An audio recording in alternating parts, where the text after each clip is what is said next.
January 17, 2024. This is the second day of Omni Williams' trial.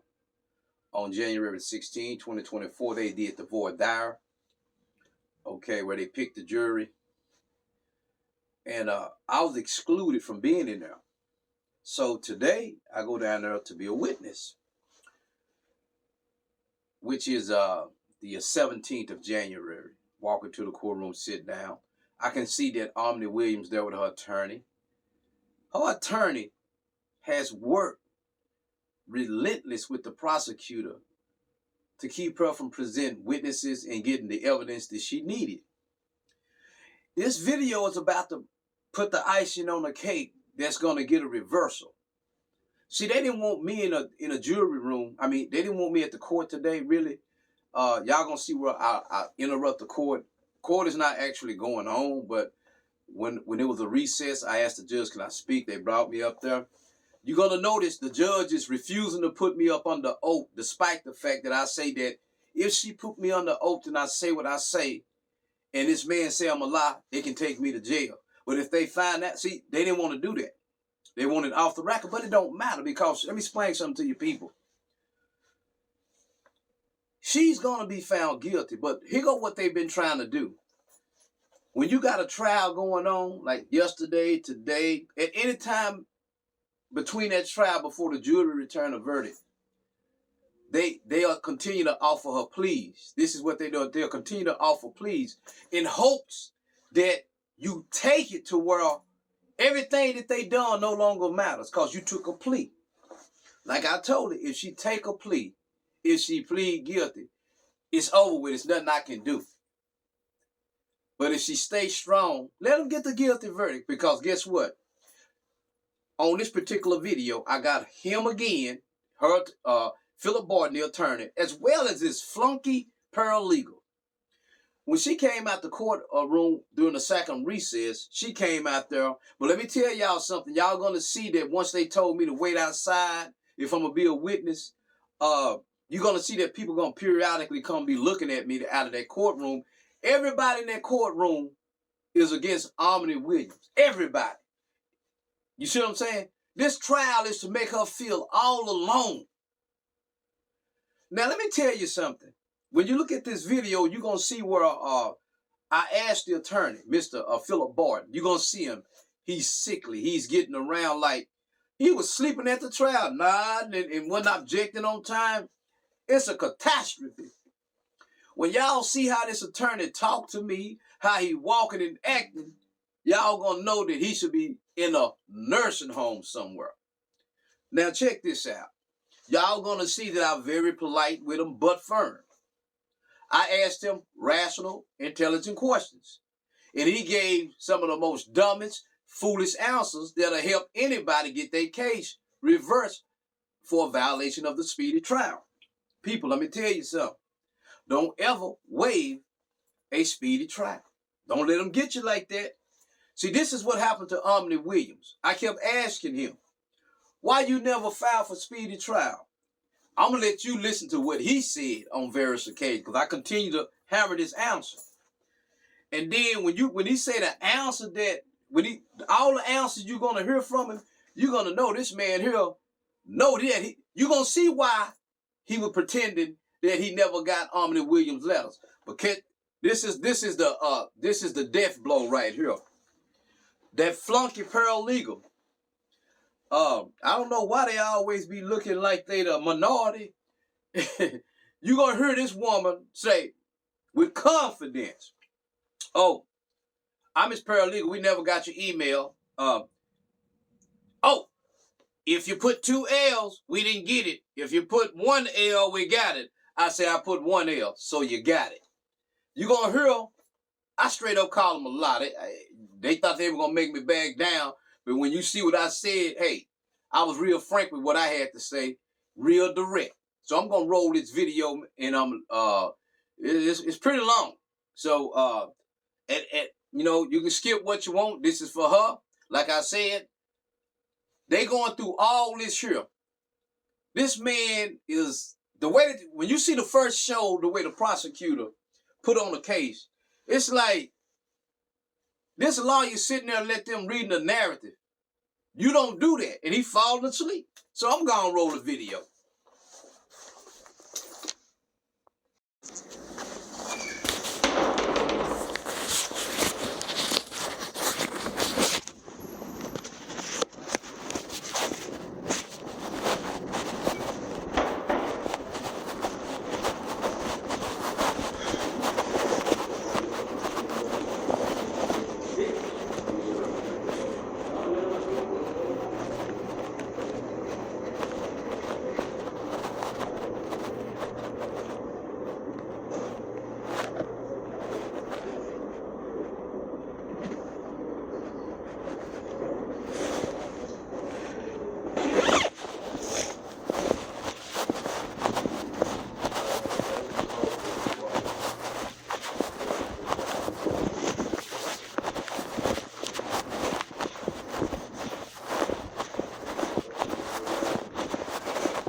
Monica Cabada.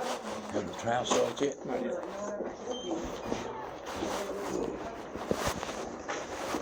We're about to start here. Oh, y'all about to start? Yeah, we're just waiting for a little bit.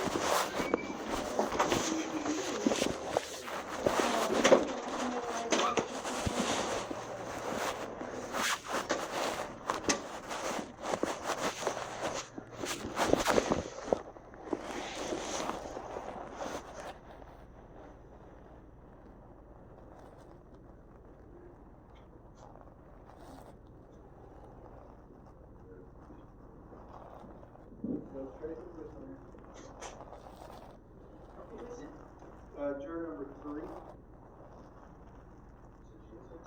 No, that's the one.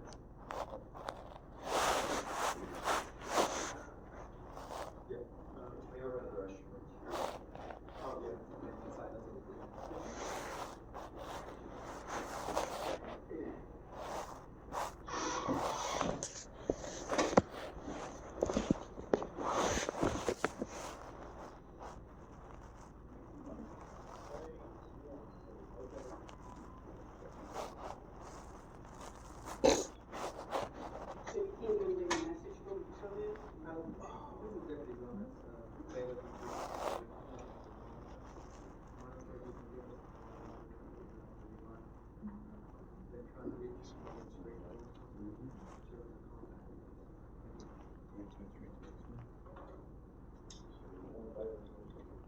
I had already looked at both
but I guess you want to wait till 9:30 and then start with the alternate, or what do you want to do?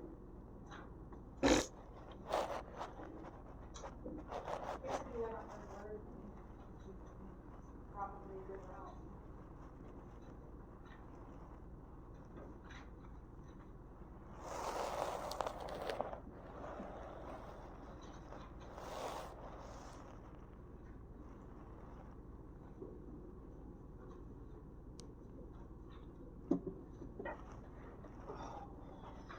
Commissioner, they have a number to call to let us know they're going to be late? yes, ma'am, they have Patrick's number, and she did call this morning, saying she was gonna be late. But then But it was like, she said she was gonna be 10-15 minutes late. Yeah, it's been 30-40 minutes already. And every time I try to call her, it goes just straight to voicemail. I've left 2 voicemails already.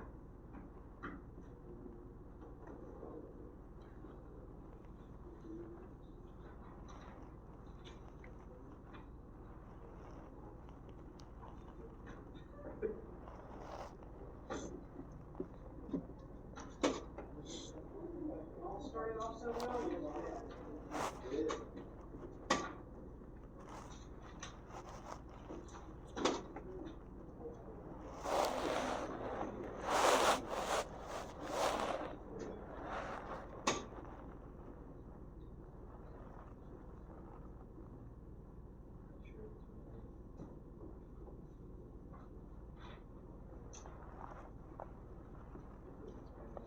Ellie, did you give a jury list to Darlene?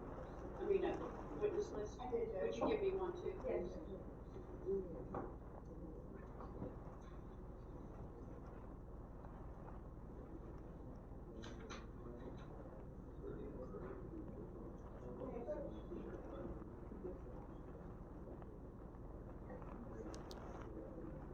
Thank you.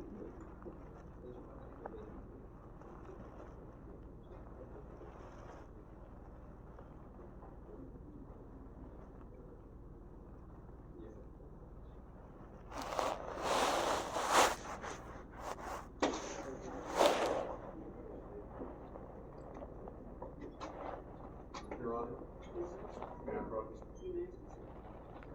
Because I've got a client saying that I've had to read clean on, I was hoping you might squeeze it in before it's after, but. We went on the collection, basically, or. We just received.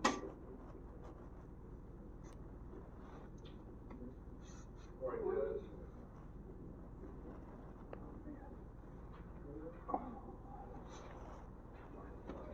Do you run doc and shoes, or do I need to get one for you? You need to get one.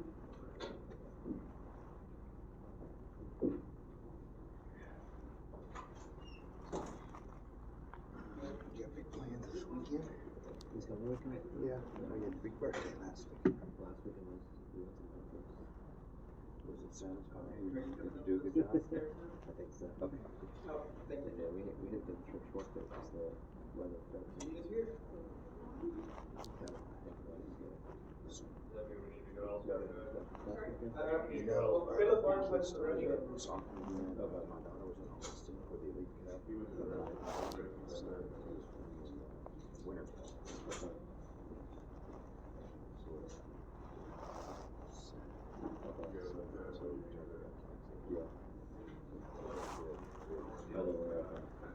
Before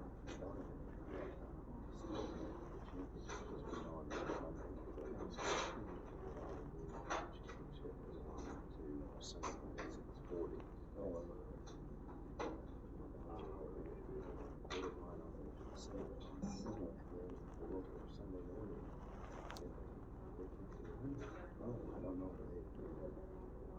I'm not really sure. They knew people were traveling north, and it was, but so.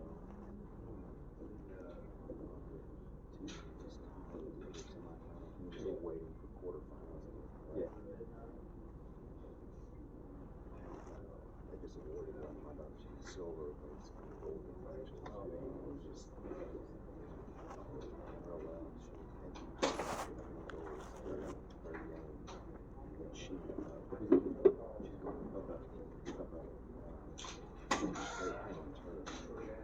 she's been trying forever to get her to wear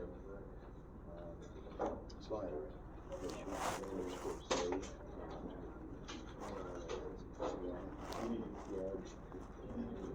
Yes. Multiple goals going probably with yeah. Because of all that, they ended up getting silver.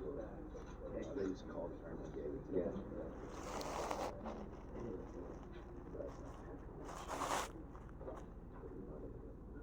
I wore sliders. What does that mean to you?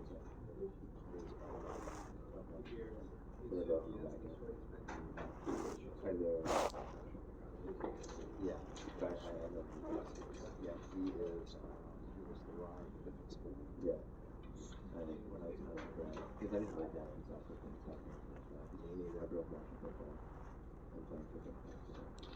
I just called them, like a big goal. So many people, that's what I read. Basic, so. Does it count as a long? Sure.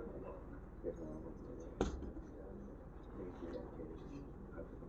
it's never read that. And it's out there, like, before it's good. Well, they've tried for a long time. It's real fast. It's never tall. Never. This the coach going into his team. Yeah, we switched teams. Yeah. A couple years ago, they tried to move him from defensive back up to center mid. Yeah. He was playing on the outside or center. Really? It's just not so with him because you're constantly running. Yeah. You're transitioning ball to constantly. Right. It's just, he just couldn't. Yeah. It's so.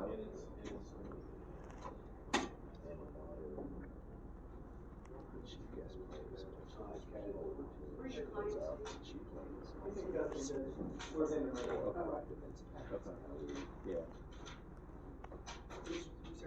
Because you know, the game one is her defense is sure. Right.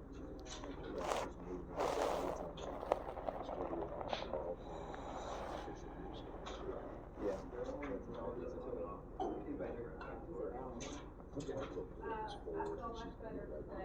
Okay. That she needs at that level.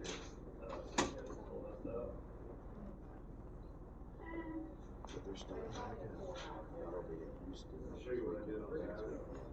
Okay. it's supposed to rain.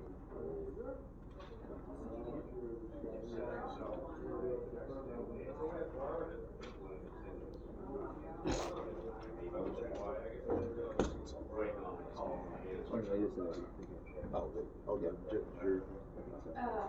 Darlene, you ready? Yes, ma'am. Good morning.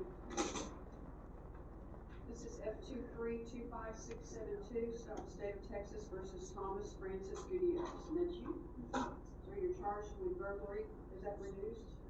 No, Your Honor, it's further application second degree. All right, you're charged with burglary. Have you understood the papers that you signed? Do you understand you have a right to a jury trial? Yes, ma'am. Do you want one? Are you a citizen of this country? Yes, ma'am. Have you been over the trial court's certification of your right to Yes, appeal? ma'am. Do you understand it? Yes, ma'am. Thank you. Please raise it. Your Honor, comes down to the defendant states his true name is Tomas Francis Gutierrez. Going formal arraignment reading the indictment in this case stipulating he's the same individual in the document. I've gone over with him all of his rights as reflected in the plea paperwork and he's pleading guilty and true to the allegations in the indictment example. So you're free to plead guilty on your behalf. Is that your plea? Just that. Yeah. Yes, Your Honor, we ask this court to take judicial notice. States one, the defendant signed an involuntary judicial confession and stipulation of evidence. We also ask this court to take judicial notice. States two, the defendant signed an involuntary pleas of truth to both of the answer paragraphs. And we also ask the court to take judicial notice. The Much More Act has been complied with in this case. Okay. Court will take judicial notice. State resting clause. Resting clause. All right, sir. I find the evidence substantiates your plea. I'll defer finding you guilty, placing you in community supervision for 6 years. Good luck. Thank you, Judge.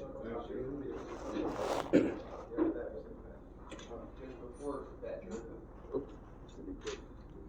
Just before that, we just want to put them.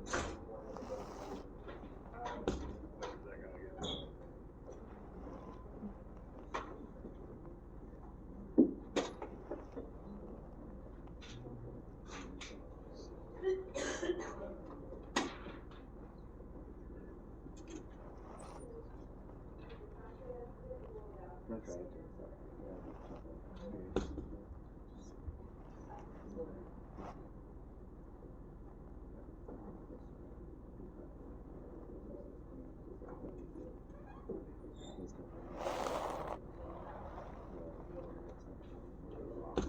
That's right.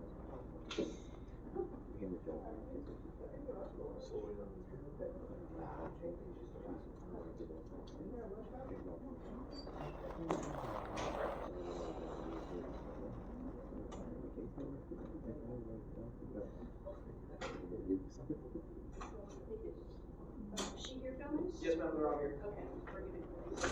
Oh, never mind. Real quick, off of my department and go through. All right, we're on the record outside the presence of the jury. Your Honor, the state will offer states exhibit A, the Mike Morton Act paperwork for record purposes. Any objection? No objection. Admitted? Any approach? You may. And I would also invoke the rules. All right, Mr. Barton, would you please let your witnesses, if you have any, know what that means? Thank you. All right. Yes.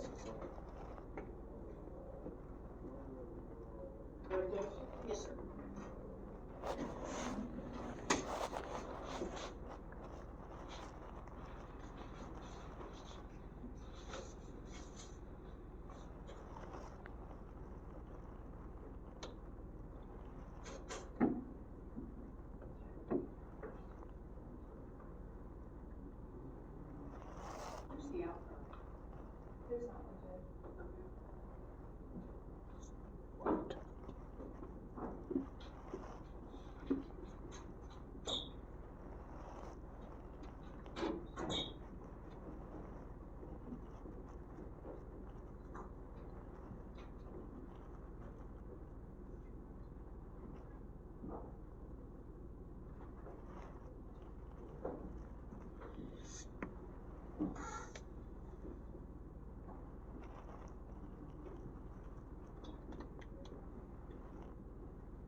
Members of the jury, would you please raise your right hand to be sworn?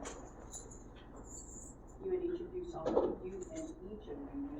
swear or affirm that in the cause style of the state of Texas versus Omni Williams, you will a true verdict render according to the law and the evidence. Yes. Thank you very much. Please be seated.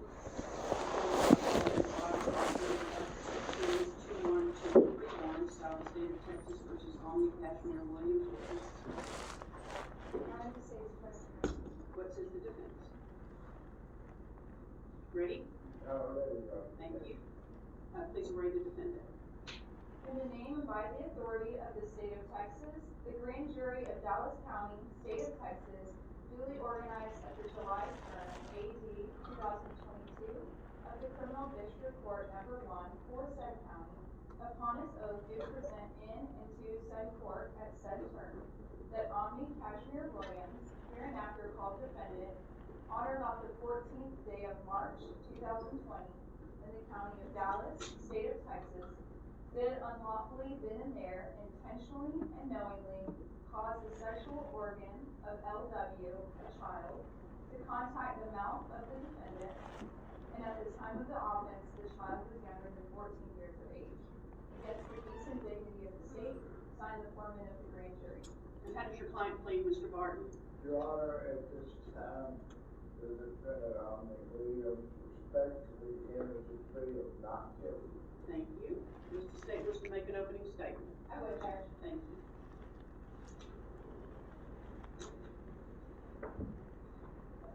Mother-daughter relationship. Nothing like it.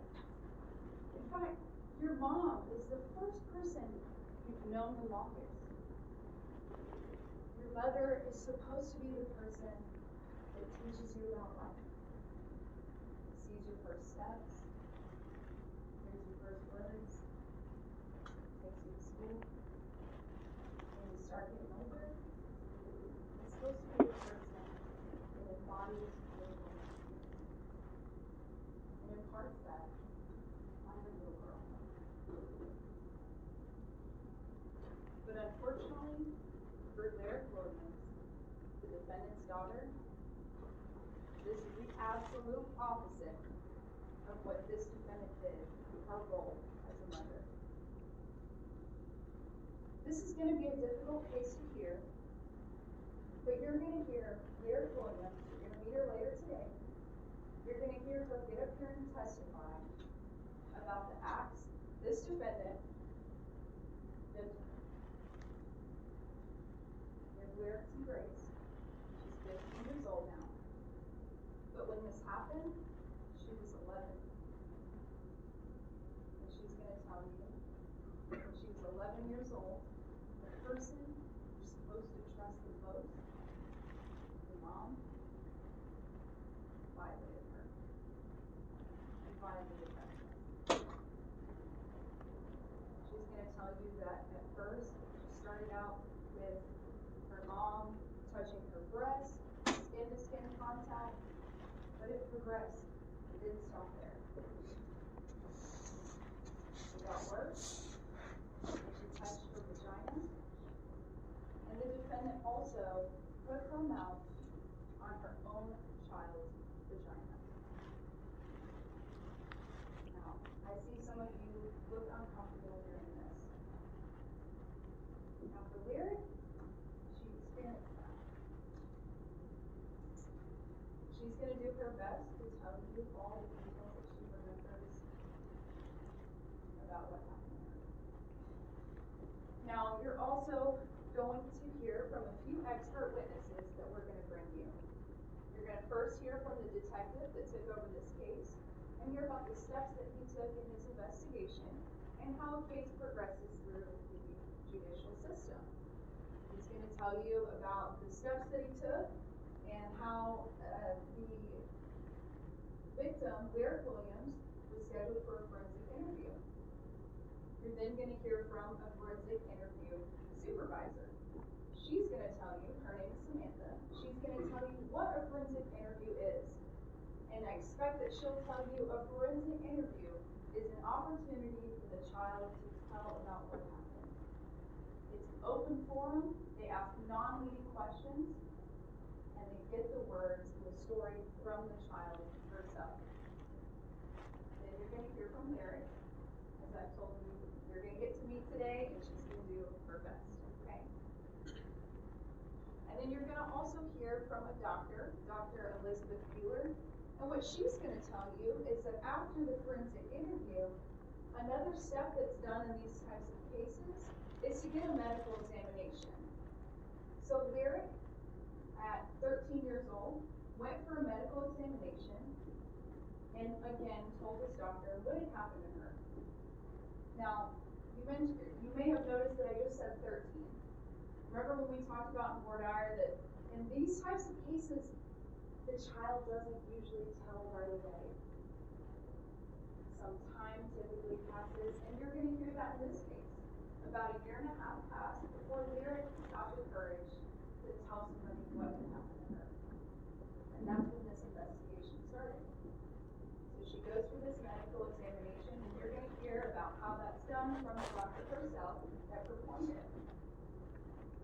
And after that, you're going to hear from tomorrow an expert on child abuse dynamics. And she's going to explain some concepts to you and explain what grooming looks like and how that applies. Security. And explain some other topics.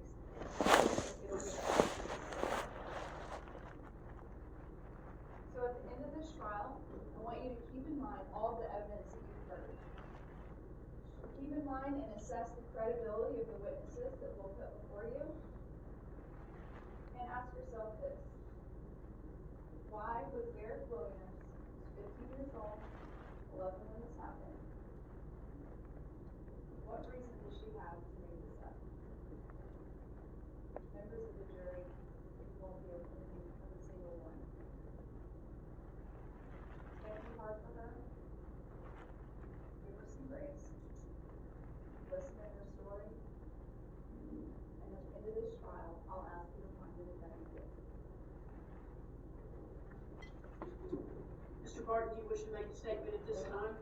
Your Honor, the defense, at this time waives opening statement, but reserves the right for later in the trial. Thank you, sir.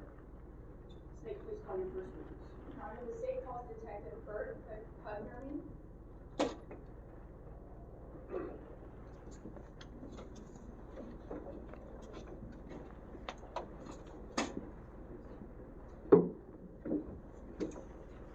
Good morning. Please raise your right hand.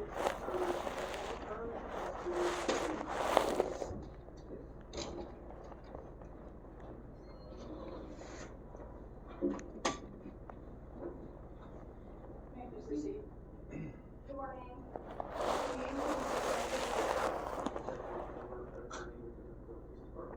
And go ahead Will and you pull. speak into that microphone, please? I'm Detective Engelbert Pugnerny with the Duncanville Police Department. How long have you been with Duncanville? 17 years. And tell the jury about the education you got before starting with Duncanville. I actually was in the military for 6 years. I graduated high school in the military for 6 years, and I was a flight attendant for a little bit, and then ended up being a police officer. Did you go through the basic police officer academy and training? I did. And are you a certified peace officer in the state of Texas? I am. You mentioned you've been with Duncanville for 17 years. What's your current role? I am in the Criminal Investigative Division, and I've been in that for 13 years, and worked crimes against children for 7 of those years. Back in March of 2020 through about the end of 2021, what role were you working in at Duncanville? I was the investigator for crimes against children, child abuse, sex crimes. I want to take your attention to this case specifically. Are you familiar with why I've asked you to be here today? I am. Did you work this case as a detective? I did. I want you to tell the jury about what are the normal steps that you take as a detective when getting these one of these cases. So usually it comes in from CPS, or a person will come into the department and make an outcry. Once that happens, we take the outcry and we schedule a forensic interview. If in case of sex abuse or that type of stuff, or if you see bruising, if it's physical abuse, we will request a checkup or a SAN exam from the REACH clinic. And then once all of that's done and taken into consideration, we continue with the investigation of the case. And for this case specifically, do you remember about how this one started? I believe the victim and her grandmother came into the Duncanville Police Department and made an outcry of sexual abuse. So that would have been, as you mentioned, an in-person report about the matter. Is that right? That's correct. And does November 16, 2021 sound right? That is correct. So, as part of your investigation, do you get kind of a general overview of who the involved parties are? I do, yes. And you mentioned that the victim, Derek Williams, came in with her grandmother. Did I hear that correctly? That is correct. Did you know their living situation at that time? When they came in, no, I did not know their living situation. Was it part of your investigation to kind of map that out? It was. Your Honor, may I construct a file or a contract? You would.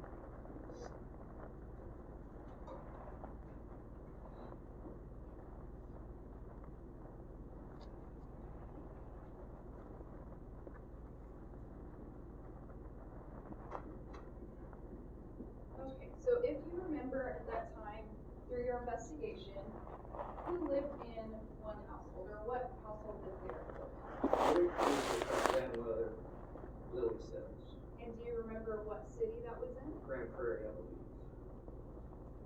Mr. Runner, I don't think all of the jurors can see that. Yes, Judge. I'm just gonna lay it first Okay. before.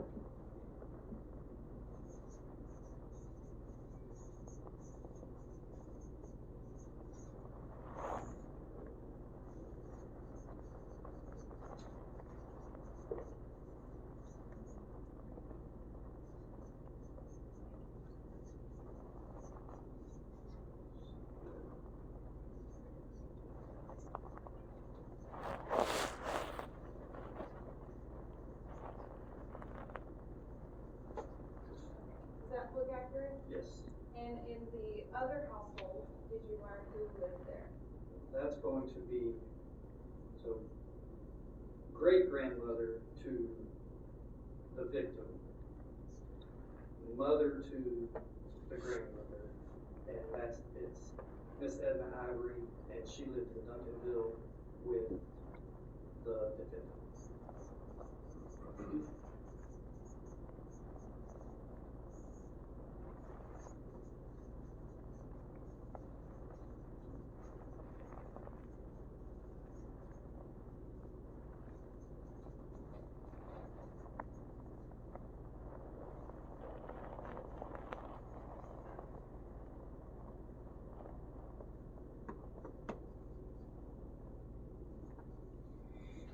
And what's the name of the defendant?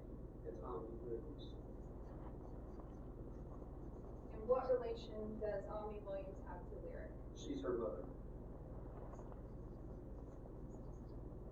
Does this accurately depict the household layout? Yes.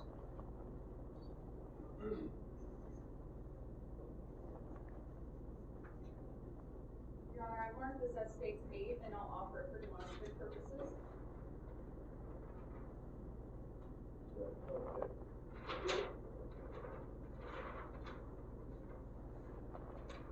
Is it admitted, Judge? Yes.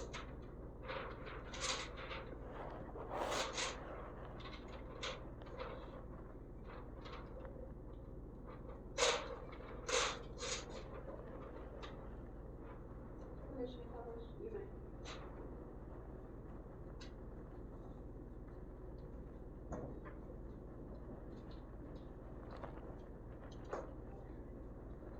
And you mentioned kind of layers of individuals involved, so I just want to do kind of a chronological. So again, could you tell me the great-grandmother, who that was? Her name is Edna Ivory.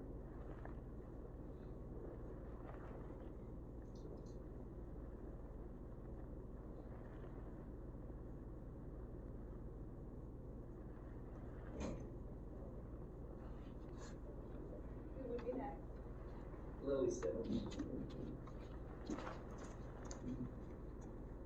That's her daughter.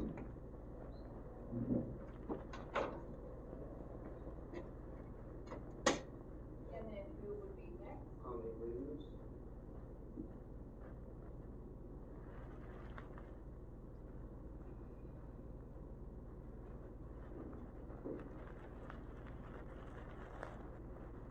And lastly, Larry.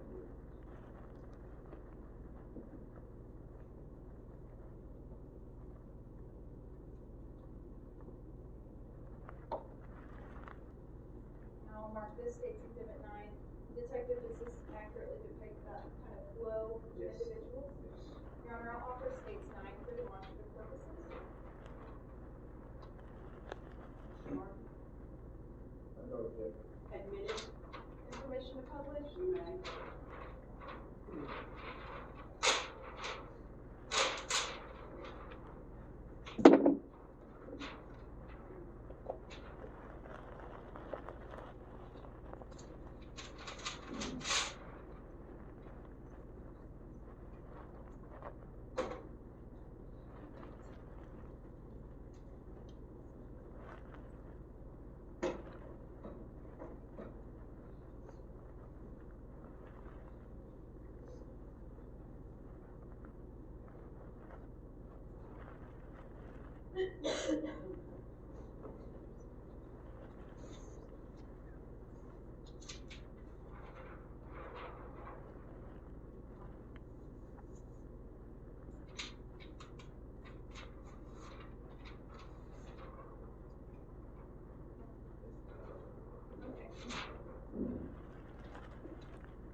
All right, now that the technical difficulties are out of the way, let me ask you some more questions. After you got this report in November of 2021, what did you do next? I scheduled a forensic interview for Larry Wood. And what's the purpose of scheduling a forensic interview for a child?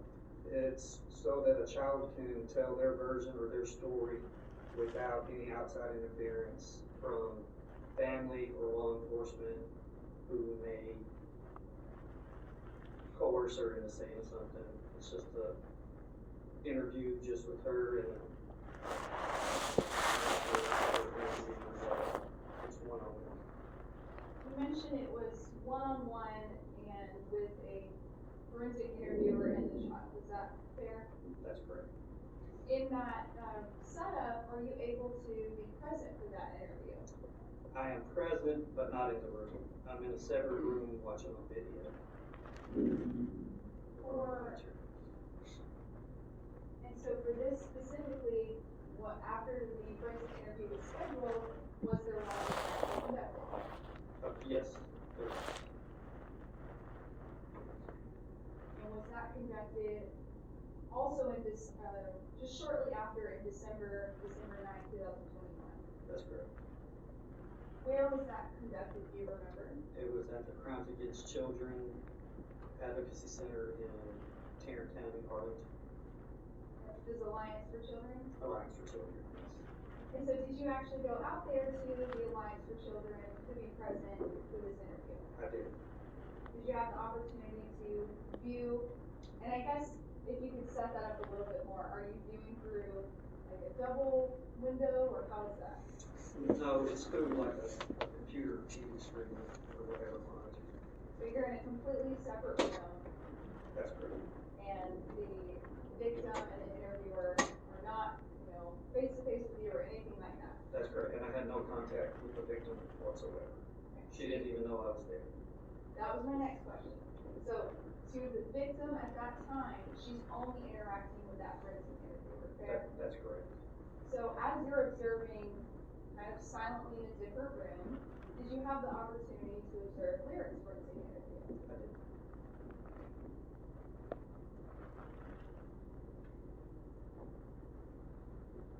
And were you able to hear or determine whether or not she made an outcry or disclosure of sexual abuse? She did. And did she? She did, yes. Were you able to ascertain whether she was detailed about those instances? She was detailed about this. what, other than the forensic interview, did you then do in the investigation? So then from that, she was scheduled for a doctor's appointment checkups through the Reach Clinic, and she was provided a same exam, which is a sexual assault exam.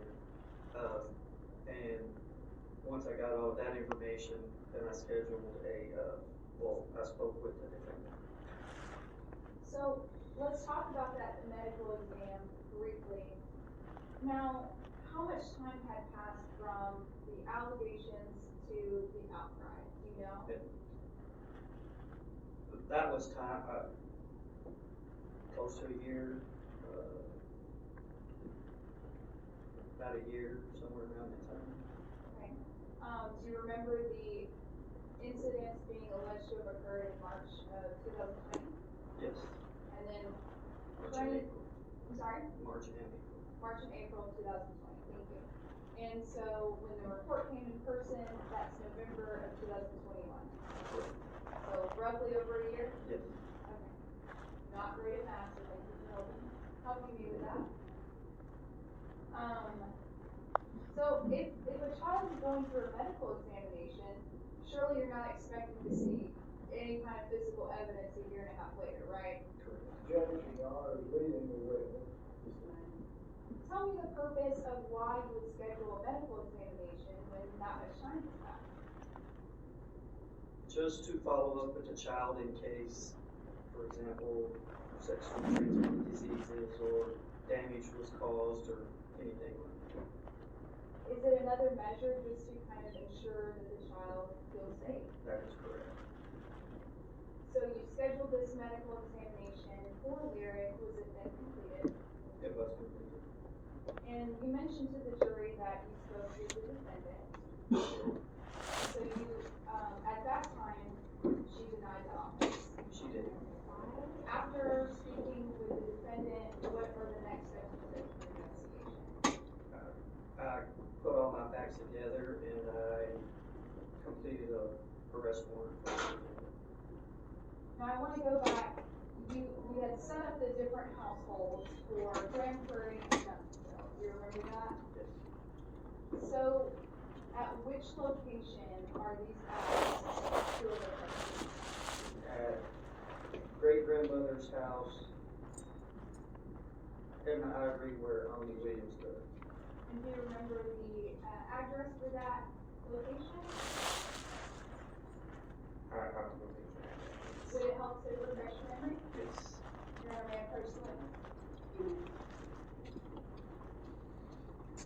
I'm handing you a copy of this police report. If you could just read that first part silently and then let me know once you're done.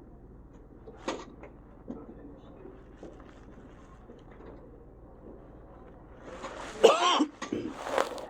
610 Timber Trail, Duncanville, Texas. And is that address in Dallas County? It is. Is it in the state of Texas? It is. May I approach the witness again, Judge? I am approaching the witness with what I marked as states exhibits 1, 2, and 3, tendering to defense counsel.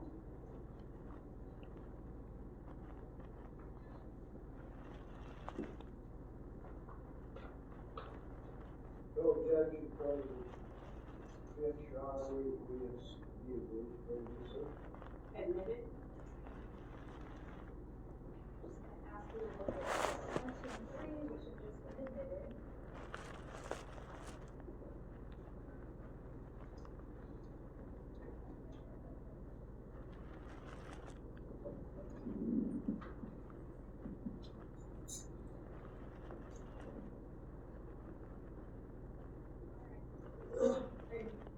I'm finished. Okay, do those represent the address of 610 Timber Trail? Yes. It is. There's outside views and also a map view, is that fair? Yes. Mayor Pro Tem Witness? You may.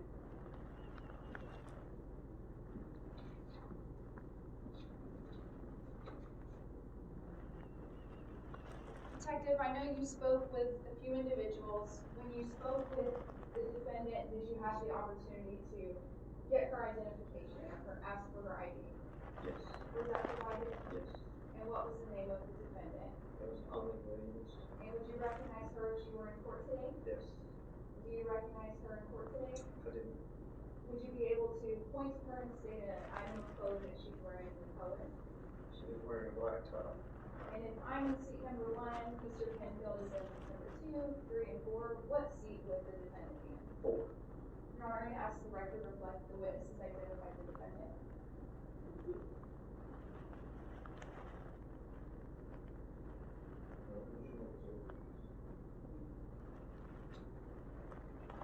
Your Honor, permission to publish states 1, 2, and 3 on the Elmo.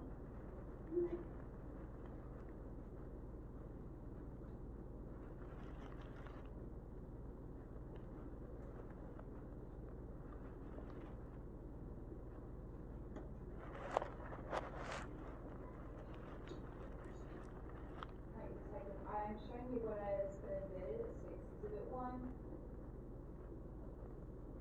Can we see the address here? 16 temperature. And does this just appear to be an aerial view of this That's house? correct. State's Exhibit 2. What are we looking at? 16 temperature and then like an icon where the house is located in Duncanville in reference to streets. And State's Exhibit 3, what is this appear to be? It's a 16 temperature and it's the photo of the house.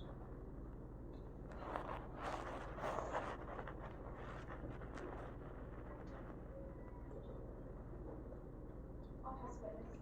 Mr. Barton, any questions? Yes, good morning, officer. My name is Phil Barton. I represent the defendant. I have just a few questions, okay? Yes, sir. Now, we're dealing with a cast of characters here. Tell me if I'm correct on this. We're talking about the defendant being the murder of the alleged victim. Is that not correct? That's correct. And then there is the grandmother. Her name is Miss Sailors. Is that correct? Sells. Pardon? Lily Sells. Okay. And then there's a great grandmother, Amy Ivory. Correct. Okay. Now, isn't it a fact, officer, that there was a terrific custody battle going on between the mother of the alleged defendant and the grandmother of the alleged defendant at this time? Okay, so what I can say, because I don't know about the court stuff, yes, from what the defendant and what grandmother has stated. Yes. They were in and out of court fighting over custody, is your knowledge? Yes.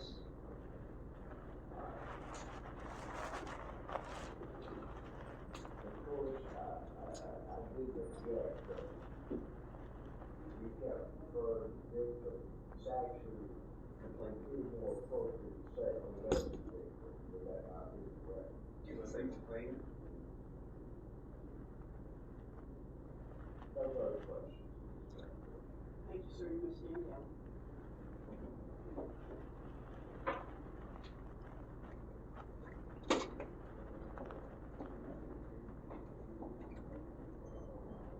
Oh, you need to witness? Your Honor, the state calls Samantha Torrance.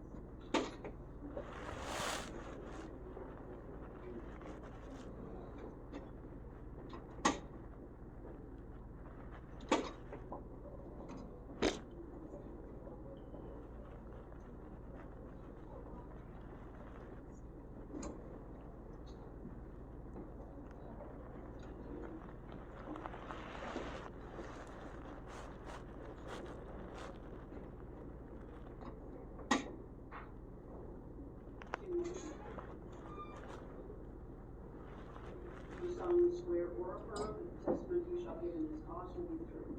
Yes.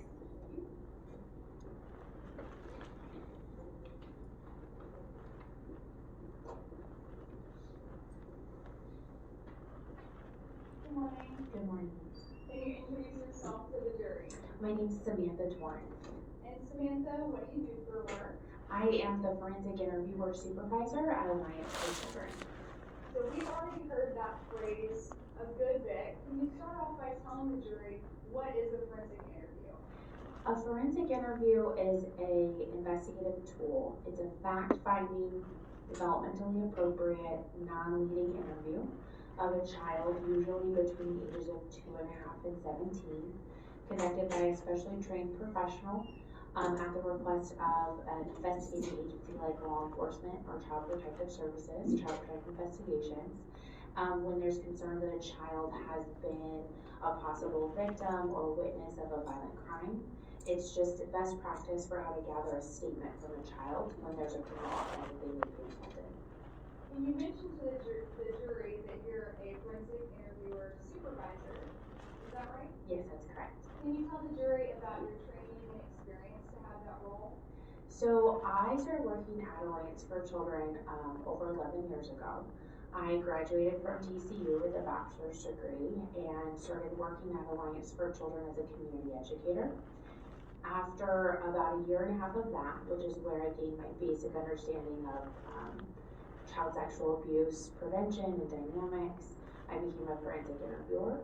I've been a forensic interviewer for 10 years, and I was promoted to the supervisor position about 3 years ago. I have hundreds of hours of training related to child abuse investigations, interviewing children, child abuse dynamics, and other related topics. You mentioned hundreds of hours related to training for forensic interviewing. Would you even be able to estimate how many forensic interviews you conducted? I have conducted, last count was just under 3,000 interviews, 2,854 interviews. And that's during your, did you say 10 years? Yes. And as a supervisor specifically, can you tell the jury about what that role is?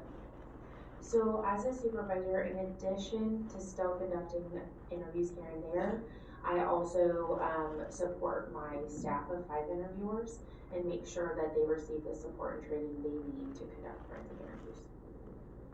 Are you a member of any professional affiliations? I am actually on the faculty for what's called Children's Advocacy Centers of Texas. So that is the accrediting body in the state of Texas for agencies like mine, and I teach forensic interviewing protocol and training to interviewers across the state. I'm also involved in both local and statewide forensic interview peer reviews. And in your field, is it typical to be peer reviewed? Yes. Can you tell the jury? For peer review, we try to do those about once a month. We get together with other interviewers and we observe each other's forensic interviews to just give each other feedback. It helps us make sure that we're maintaining best practice and asking questions we were supposed to. It also can involve reviewing current research and articles that are relevant to the field, just make sure that we're staying up to date. Do you have any type of continuing education that's required in the field? Yes. Tell the jury about that. And that, we actually at Alliance for Children, which is in Tarrant County, go above and beyond the requirement for continuing education. We attend various conferences and seminars, just again learning more about different types of investigations, dynamics, victim dynamics, perpetrator dynamics, questioning children, developmental considerations when interviewing children, and things like that. Is part of your role also to court testify? Yes, And have you done that too many times? many times. So I want to kind of transition into the setup and format of Alliance for Children. Would you be able to tell that to the jury? Yes, Alliance for Children is the Children's Advocacy Center of Tarrant County. We're a nonprofit organization that employs forensic interviewers, therapists, family advocates, family social workers. They do case management services, community education, and what we call multidisciplinary coordination, multidisciplinary team coordination. We work in what's called a multidisciplinary team, which means that we work alongside local law enforcement agencies, child protective investigations, formerly known as CPS, the district attorney's office, and medical organizations. The idea behind the Children's Advocacy Center model, like Alliance for Children, is that we want to facilitate communication between all of those different agencies that are involved in child abuse investigations. It helps make sure that those different agencies communicate while also assisting those families through the process, providing them with healing services as well. There's Children's Advocacy Centers all over the state, all over the country. Obviously mine's in Fort Worth and Tarrant County, there's one here in Dallas County, there's one in Johnson County. They're usually based on the county and the needs.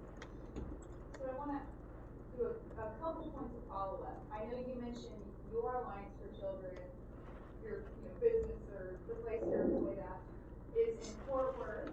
Now, what would be the reason that a person or a kid may go to Fort Worth instead of Dallas? If they live closer to Fort Worth, we try to partner well with all agencies, even outside of just our county.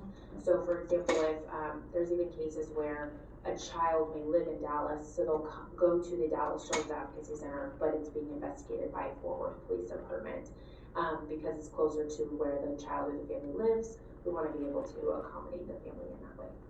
And you mentioned to the jury that you work in kind of an open communication with law enforcement, for example.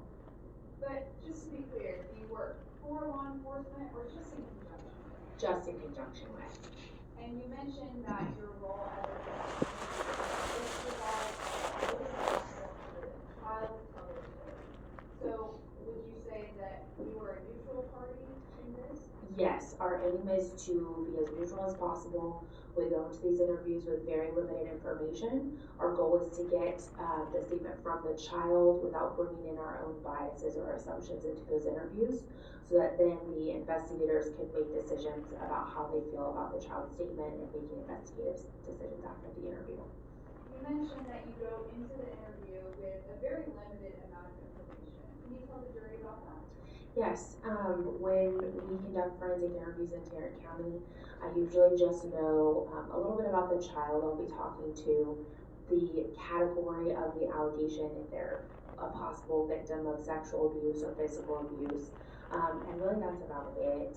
Again, just to make sure that the way that I formulate my questions, the way I conduct my interview, it is neutral as possible.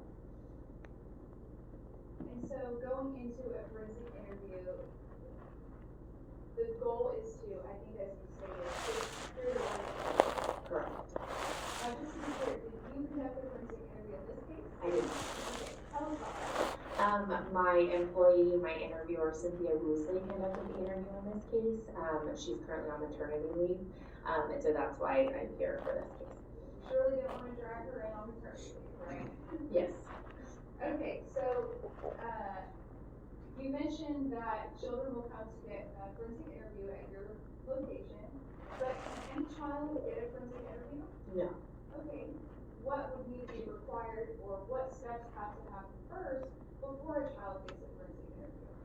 So when a report comes in to a law enforcement agency or to CPS, the investigator who gets assigned that case is the one who will make the request for that interview.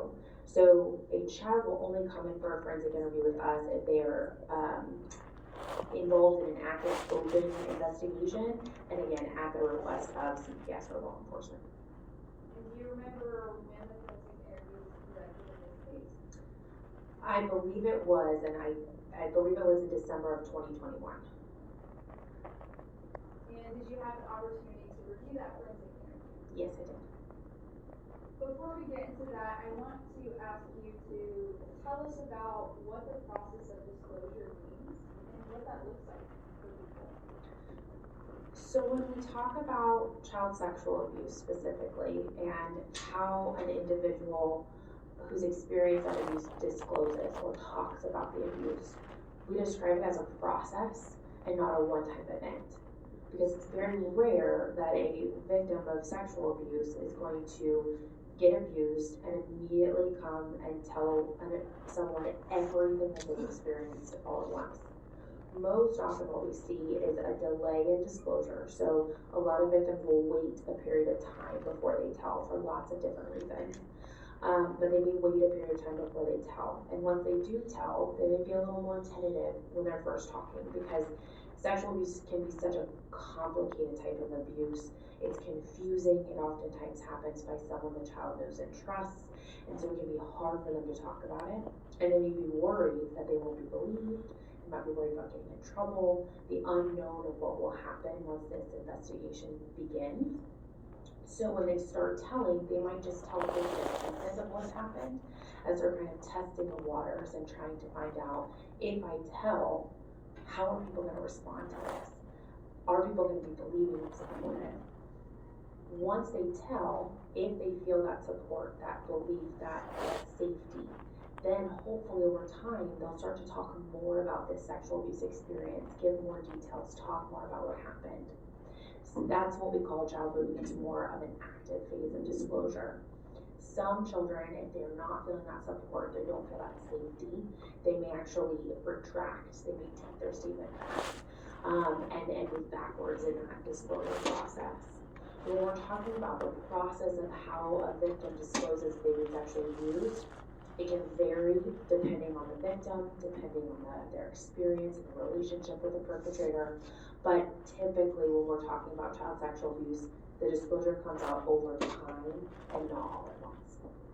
You mentioned to the jury that it's maybe normal or typical for a child to wait to disclose that sexual abuse. Why is that?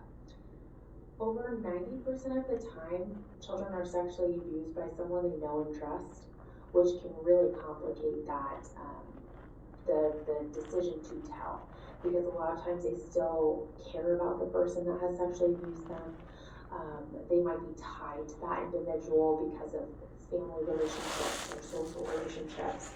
And so it can really complicate a child who's confused because this person they're supposed to know and trust, who's supposed to keep them safe, has betrayed them and betrayed this trust.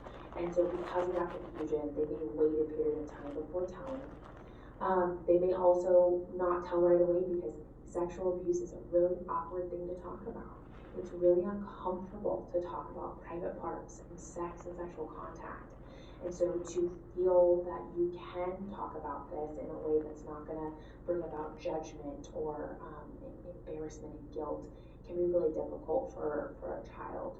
So those are just some of the reasons why a child may delay disclosure. It can also could have been tactics used by the perpetrator to threaten them, make them think they told.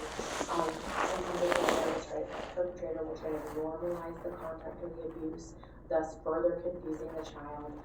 So there's a lot of reasons why a child might delay disclosure, and delay of disclosure is very common in child sexual abuse cases. You mentioned a couple things. If for example, a perpetrator had told the child, this is normal, would that be a contributing factor to a possible delay? Yes, absolutely. And what if the perpetrator, told the child not to tell anyone? Would that also be a factor in why someone delayed? Yes.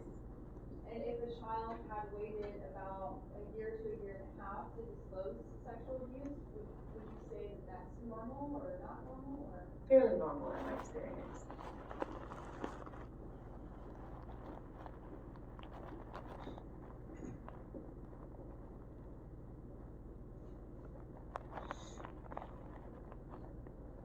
So I want to ask about the way a forensic interview is conducted. I believe in order to discuss non-leading questions, but maybe not. Could you tell the jury about that? So when we're talking about the forensic interview and the types of questions we ask, we want to make sure we're not asking leading questions. So our questions should be very open-ended and narrative-seeking. That means we're doing a lot of tell me all about that, tell me everything that happened, what happened next. The purpose of these types of questions is to avoid leading the child into saying something that's inaccurate or leading them into saying something that we may be perceiving incorrectly. These types of questions also just help make sure that whatever information we're getting in that interview, again, is coming from the child and not from the interviewer. Now, we also spend a few minutes at the beginning of the interview building rapport with these children. We just have a few minutes to help these kids feel as safe and comfortable as possible before diving into some really uncomfortable stuff, some stuff that might be very traumatizing. And so we do spend the beginning just kind of getting to know them a little bit better, getting used to their communication style, helping them get used to our communication style and how we're going to be asking questions. We do also go over truth lie. We make sure they understand the importance of telling the truth, because this is a very serious matter. Make sure they agree to talk to us about true things. Make sure they know that they should correct us if we get anything wrong. Let us know if they don't know the answer to something, or ask if they don't understand a question. All of these parts of the process are to help the child feel as comfortable as possible, and also to prevent that suggestibility factor, or the idea that we could suggest something or lead them into saying something that's not accurate. And then we ask what they're there to talk about. And depending on how they answer that question will depend on how we explore their statement and gather details throughout the rest of that interview before ending the interview respectfully, before they go back to school or go back home or whatever it is they have on that day. So is it fair to say that the way the interview kind of goes or develops really depends on what information the child provides? Yes. As a forensic interviewer, are you also using the child's terminology and clarifying what it is? Yes. So it would be the child's words, not anything an interviewer says or anything like that.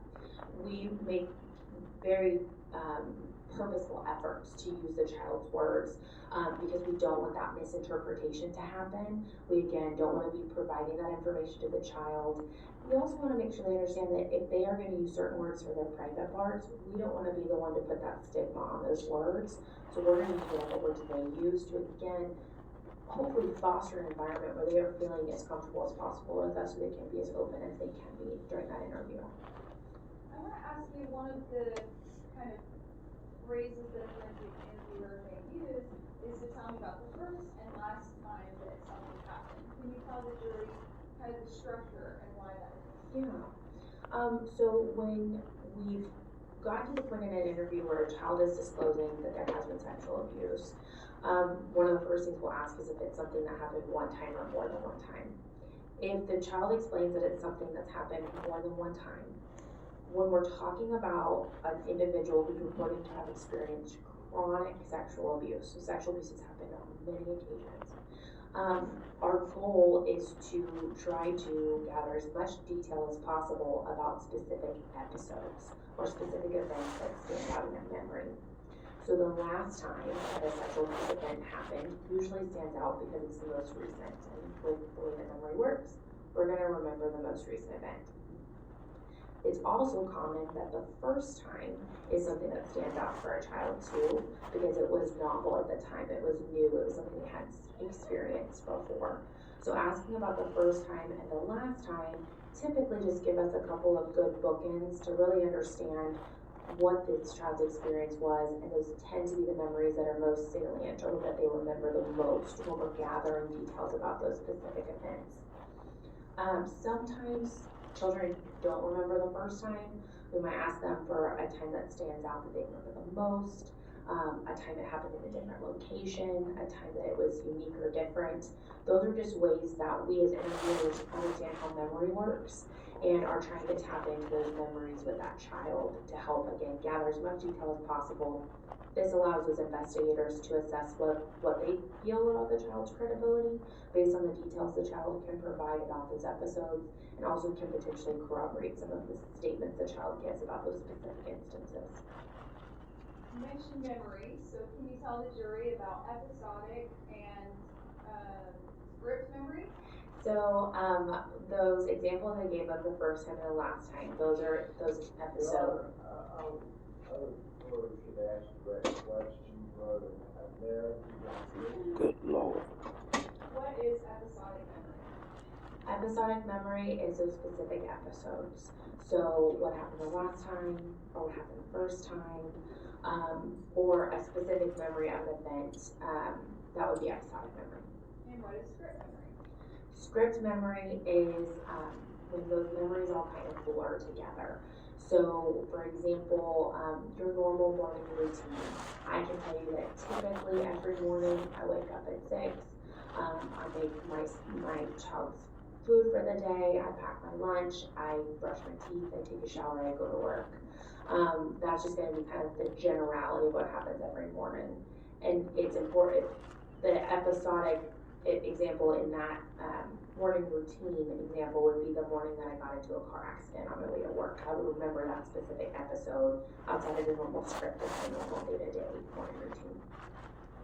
And can you tell the jury what sensory details are? Sensory details are exactly what they sound like. It has to do with the senses. So what, when you were experiencing something, what you could hear when it was happening, what you could see, what you could smell or taste, what you could feel. Those are the sensory details. You mentioned that you had an opportunity to review Lyric forensic interview. Do you remember how old Lyric was when she gave this forensic interview? I believe she was 13 at the time. In reviewing that forensic interview, were you able to observe her demeanor? Yes. And is that something that also the law enforcement officer and the forensic interviewer that conducts it are also doing as well? Yes. You mentioned assessing a child's credibility. Why is that important? The investigators who have to determine whether or not they're going to file a case have to decide whether or not they believe this child. And so as an interviewer, there are certain questions we're asking, certain things we're doing in the interview to allow those investigators to determine whether or not they believe this child as they're moving forward with their investigation. Can you tell the jury through your review of the forensic interview if Ms. Woosley, conducted it correctly? She did, yes. Can you tell the jury about whether throughout that interview Lyric made any disclosures of sexual abuse? She did, yes. Do you remember about how many? She did. She talked to Cynthia about 2 different episodes of sexual abuse. And we mentioned that first and last time. Can you tell whether or not Ms. Woosley asked about the first and last time to Lyric specifically? Those were the 2 incidents that Cynthia asked her about, yes. Now, did Ms. Woosley ask about any other incidents? No, she did not.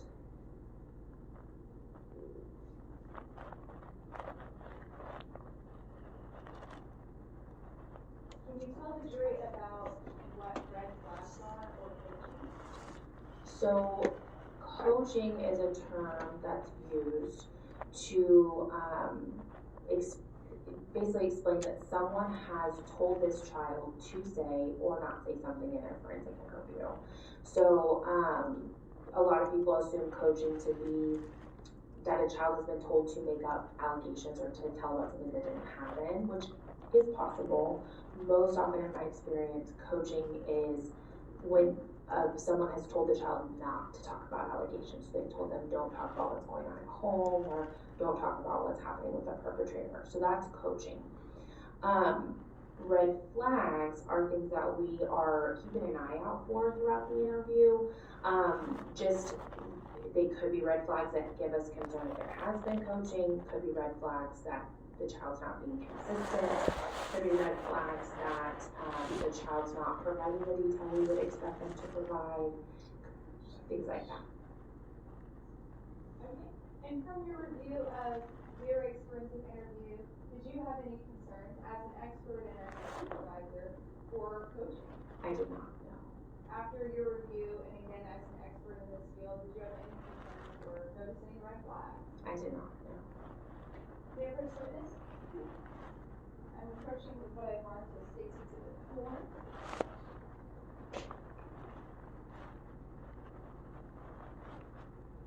No objection, move that. Mr. Martins, I'm just going to show you State's Exhibit 4, which has been submitted into evidence. Is that a screenshot of the forensic interview? Yes. And can you identify, or I guess let me publish. May I publish that?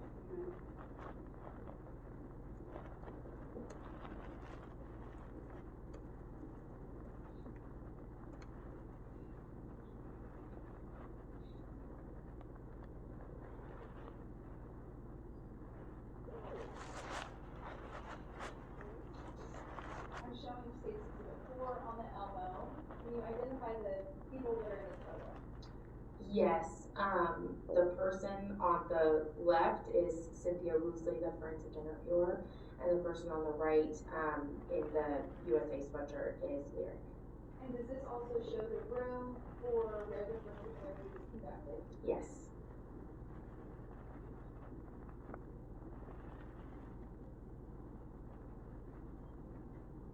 And just to be clear, is it your understanding as an expert forensic interviewer that the video itself is typically inadmissible in court? Yes.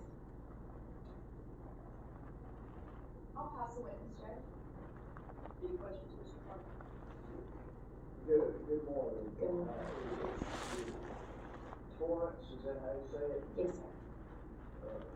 Welcome, Torrance, my name is Bill Barton. Pleased to know you were playing. I have a few questions. Okay? You've had many of these cases, have you not? Yes, sir. And, would you not say that in a lot of these cases, when there is a terrific custody battle going on, that can severely affect the individual child? Would you not agree with me there? Custody battles can affect the child, yes. It can affect the outcome, it can affect what the child says, how the child's coached, a number of ways. Is that not correct? Custody, when there's big battles, can affect children in a lot of ways. And let me ask you, do you have occasions to meet the mother of the alleged victim, the defendant? No, I haven't met anyone in this case, sir. No, sir. Well, let me ask this, and start, isn't it true that the perpetrators of sexual abuse are very, very often themselves previously victims of sexual abuse?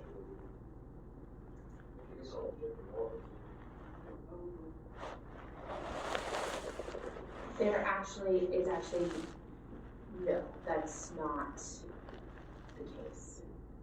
So, a sex abuser has not normally been sexually abused himself? There is some contradicting research on that, and I believe most recently it's come out that that's not actually the case. And the grandmother is Sales, is that not correct? I believe that is correct if I remember. Did you or did you not have any contact with her? No, sir, I did not. And no contact with the victim? No, sir, I did not. You just basically with the alleged victim? I didn't even have contact with the victim. My only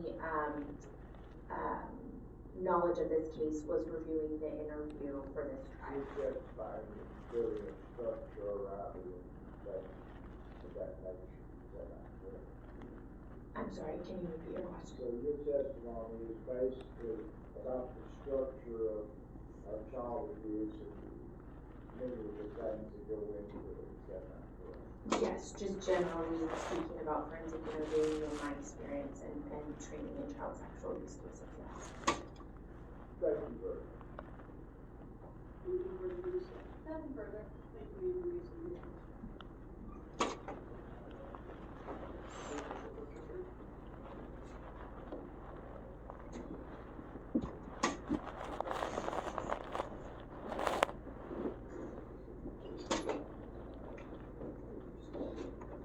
Is this just about scheduling?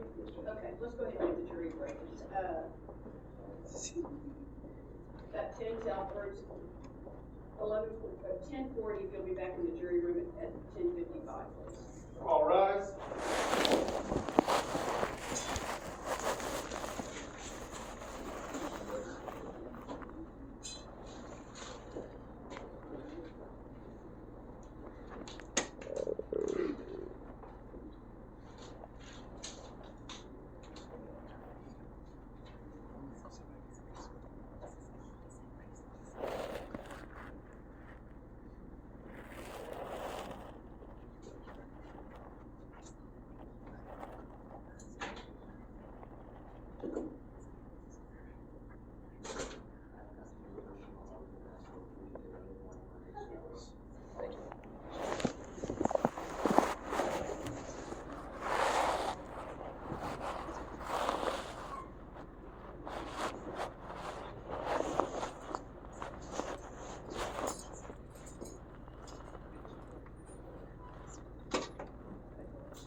Omni's attorney.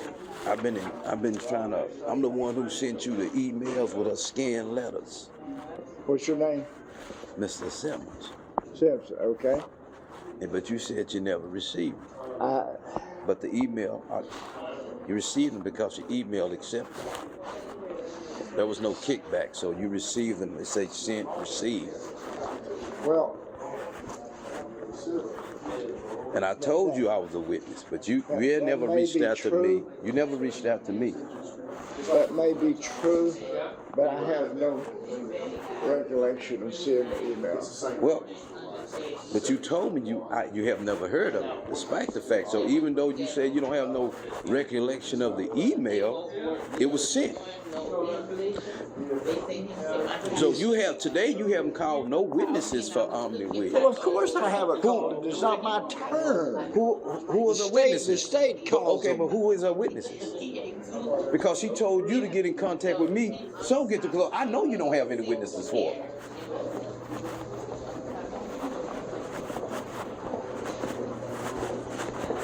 You let the prosecutor give a narrative. You objected too late. You let them give a narrative. Hey, you're not supposed to do that. Hey, smart dude. The state puts on the witnesses first. But you don't sit there and let them give a narrative. We won't get to put on any witnesses. Who is our witnesses? 3 days. Who do Omni have witnesses for? None of your business. She don't have any. I talked to Omni last night. She ain't. So what are you talking about? What are you doing, man? Don't you know? What was the reason why you never pushed for this woman to have a speedy trial? What's that? Why you never filed a motion for her to have a speedy trial?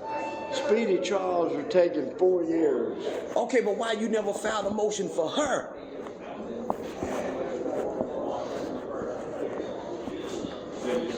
She can't even take the stand because you haven't done your job. You can't take the stand. Why not? Because she can't. You never did anything to defend her. You haven't filed discovery. You haven't filed speedy trial.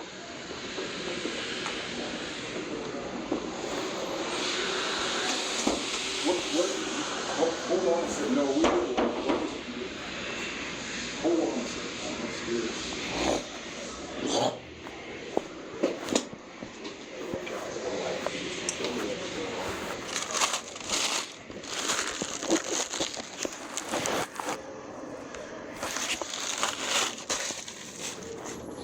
But call me, don't cancel.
Hello, Mr. Barton. Well, hello. You get along better in the cold weather than you do in the hot. Yeah. Now, Mr. Lawyer. I'm Mr. Simmons, Theodore Simmons. For your information, discovery was totally provided. You don't have to file for it. It's in the rules. Oh. Secondly, speedy trial, this is about as speedy as any of them are. Okay, Now, do you have any further questions? Because if you do it now and keep away from me. Well, I'm her witness. See, that's your problem. You can't make me stay. I'm testifying today. I'm here to testify. And well, let me tell you something, Mr. Incompetent Lawyer. Don't walk you. on, Phil. Don't walk up on me, man. Don't walk up on me. Get out of here. No, I'm going back in that courtroom. If you go in the courtroom, you can't testify. Yes, I can. We'll go outside, or won't we? Hey, stupid. Well, but see, this is where you become ineffective. Anytime the rule has been But you have, this is the problem. See, this is the problem. You never intended for me to be the witness. anytime the rule. It doesn't matter. It really don't matter at this point. You come back in my courtroom, you can't say, I'm going back in the courtroom. Because, see, you have suppressed her witnesses.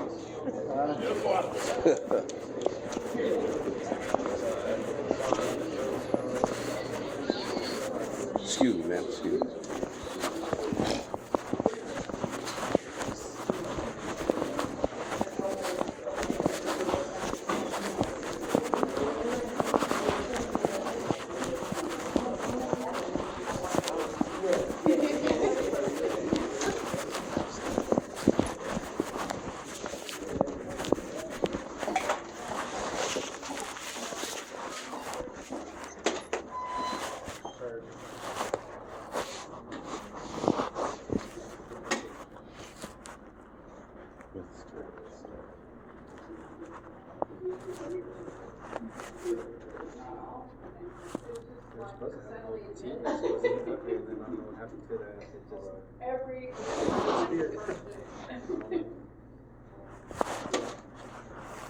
Excuse me, Judge.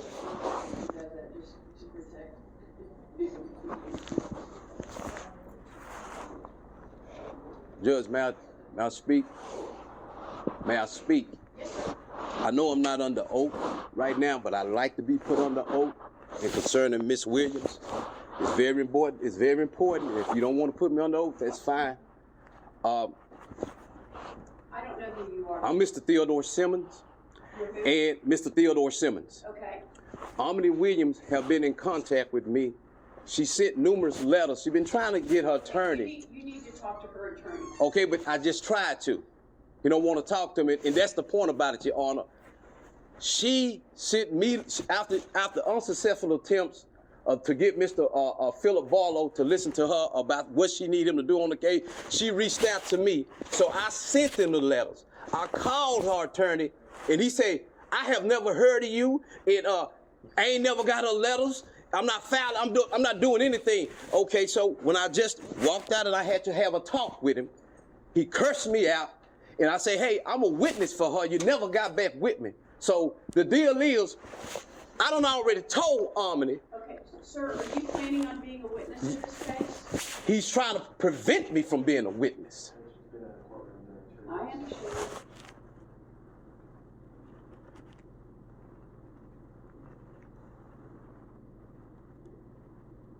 If you'll just have a seat.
She might have more than one side.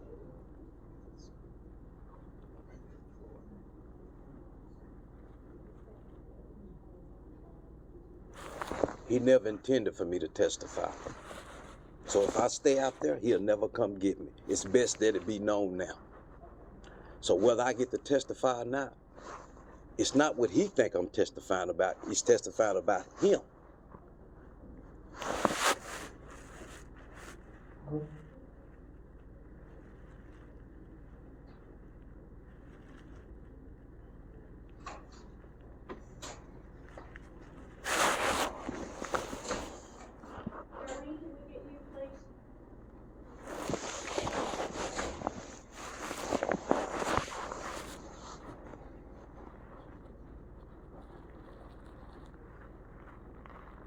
Mr. Barton, I need you to come up here, please. Sir?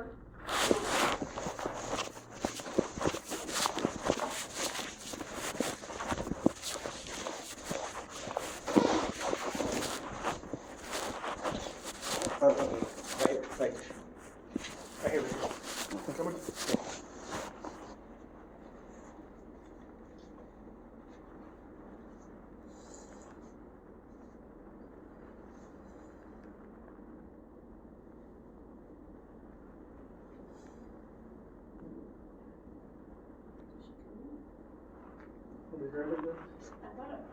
I just told her I needed her, I don't know if she didn't hear me.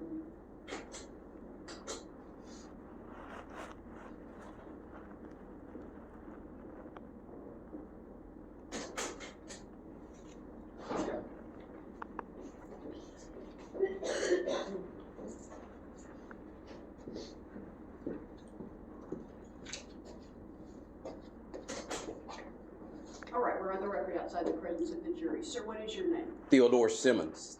Sorry? Theodore Simmons. Theodore Simmons. And you have some information about this case that you'd like to discuss with Ms. Williams' attorney, is that correct?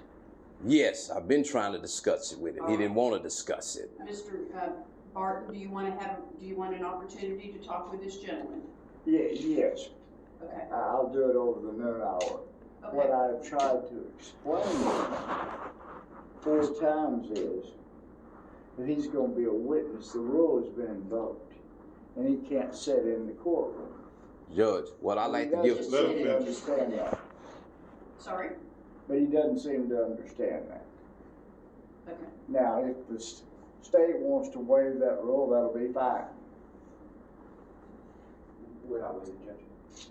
Were you aware that he wanted to be a witness and that he was in the courtroom? I didn't know he was in the courtroom, no. Did you know that he wanted to be a witness? Yes, and I intend to use him as a witness. But I didn't know he was in the courtroom. All right. All right. You can speak to him during the break. All right, thank you. Judge, I wanted to say something on the record. It's very important, Judge. Your Honor, the reason why I need to say this here because a writ of habeas corpus is coming behind this very same thing. So right now, today, I'm willing to say this under penalty of perjury of being arrested right here on the spot if this man say that I'm a lie. If he says what? I like to be put under oath, Your Honor. Sir, I don't have the capacity to do Okay, that. but let me tell you, I understand, but Interrupting me. I'm the judge. I'm not a lawyer. I can't call witnesses. This is a jury trial. I'm trying to help you. You need to show this court some courtesy and the people in this court some courtesy. I understand you're angry, but that's not an excuse for how you're acting. So go have a seat outside the courtroom, and at the lunchtime break, Mr. Barton will have contact with you. thank you. Thank you,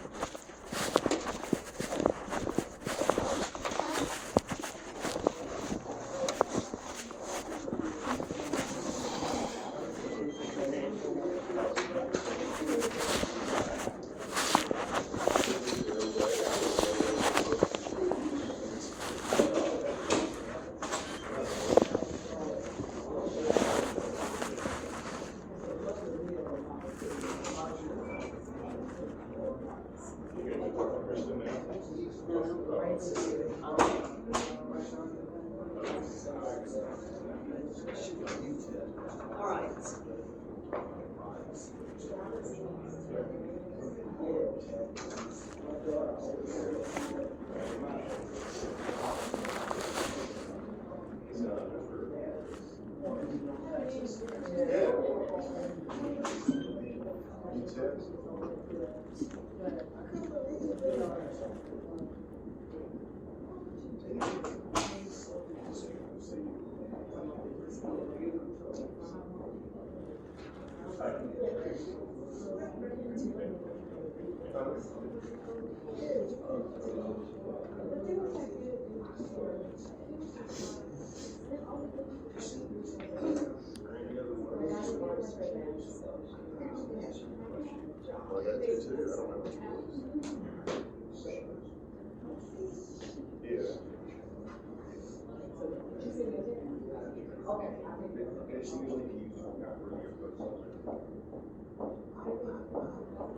Not selling, not selling, but sell these.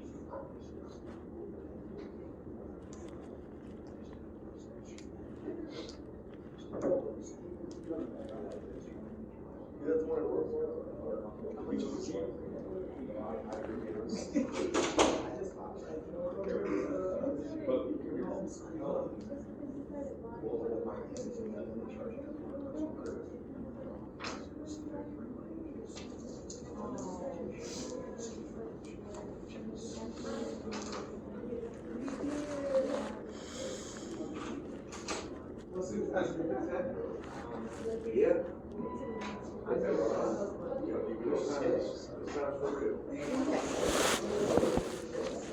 Yeah. Let's chill this fucking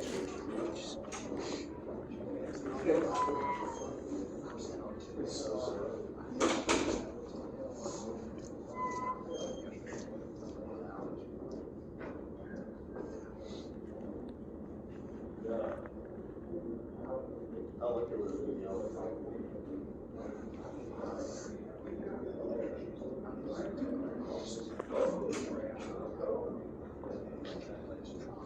Wow, and these sheet jackets, okay? I get sick with this stuff.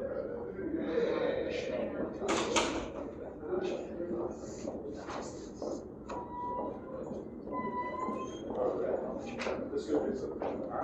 We go shoot. There's an L4 go here. We got everything. I don't have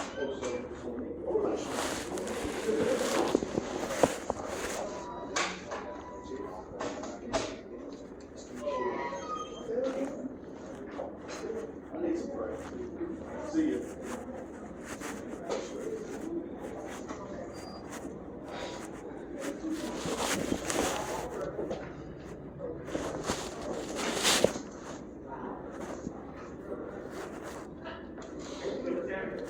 This moron drives across now.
Right. Always have.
I had to try to get something done in 30 seconds, but that didn't happen.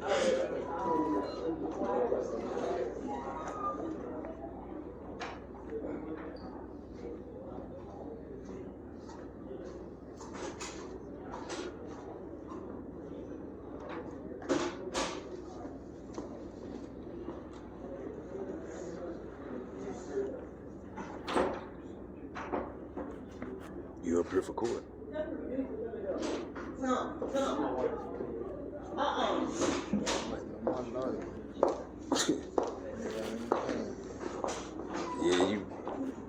They something else out here.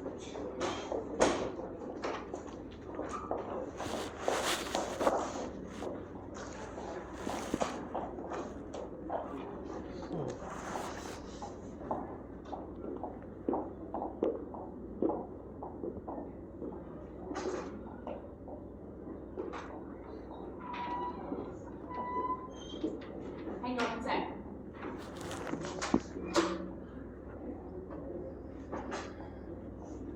Lorenzo. Hi, how are you doing? How are you? I'm good.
Yeah, so it's just a different way.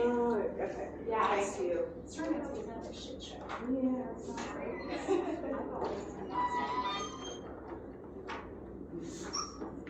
You've done with it?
Gregory Rodriguez?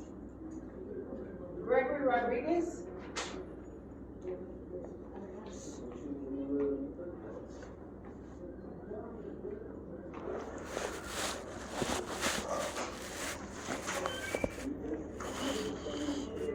Did you find it? Yes. Oh, what was it? And we just put the code and then, Yeah, I remember now.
So, What's up with you,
Finna get you a deal. Finna get you that rap contract.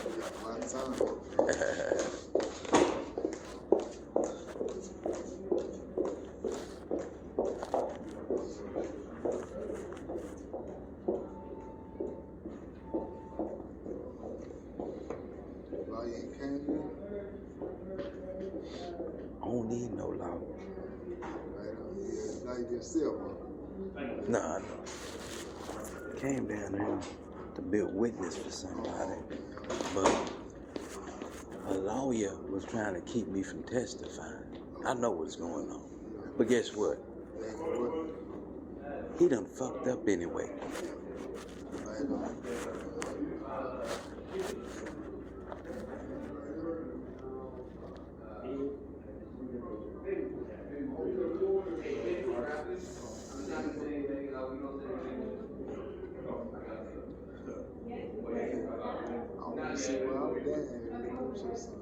I was at the car wash, right?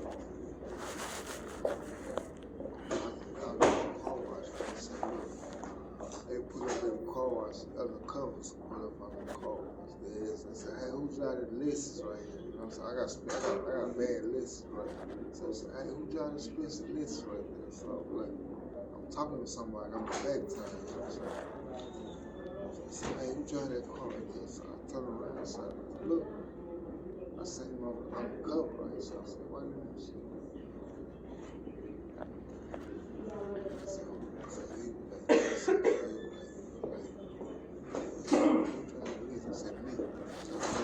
Can we search it? I said, what you need to do search? I said, you can search it, go ahead. You gonna find it. Go ahead. So I let him search it. They turned around and searched me and took me to jail. Papa put something in it. Was it yours? Wasn't mine, no, they put it on you? But this ain't say something. Like somebody jacked me right for my, I had it's 550 being right. They jacked me for it, right? Had TV, system, everything. So they jacked me for it, right? Took my jail, took my car, took everything. So look, that what made me start carrying that pistol, you know? Yeah. So I went and got a pistol, you know what I'm saying? So I started carrying that pistol because they jacked me, right? So when I put up at the car, I said, yeah, man, who listen? So I asked them to search it. So yeah, you can search it. So they gonna find shit. But you don't never let them search. So once they search my car, they didn't find nothing. They had to search me, so they found the gun. They couldn't, well, that's it, you didn't. And that's why I keep telling him. They ain't gonna fight for you. I'm not gonna take no case from that. No. What they offer you? What they offer? 15. Shit, fight. Yeah, that's what I said. See,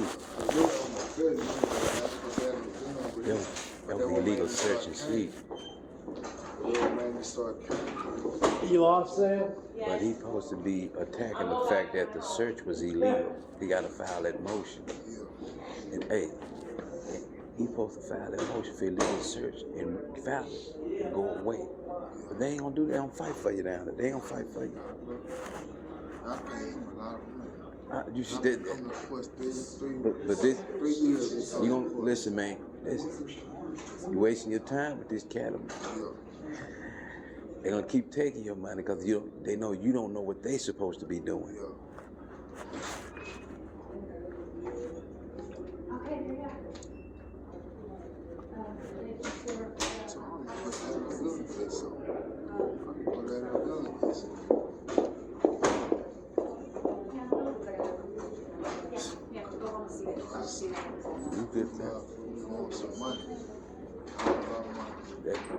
They're gonna keep taking.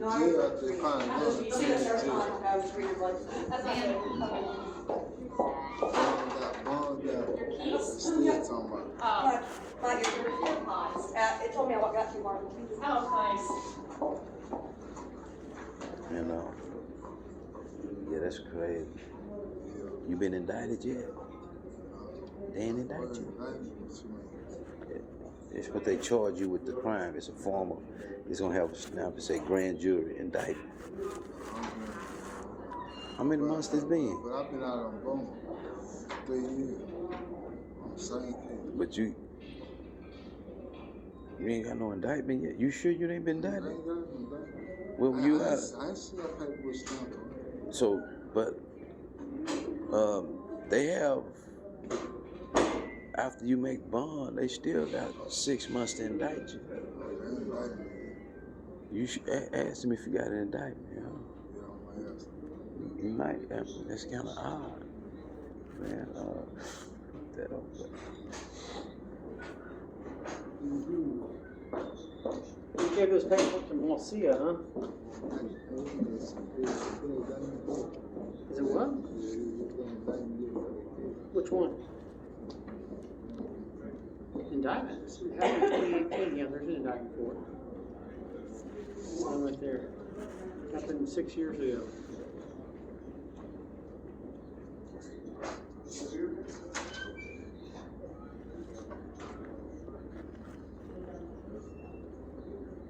All right. Okay, the other one on this.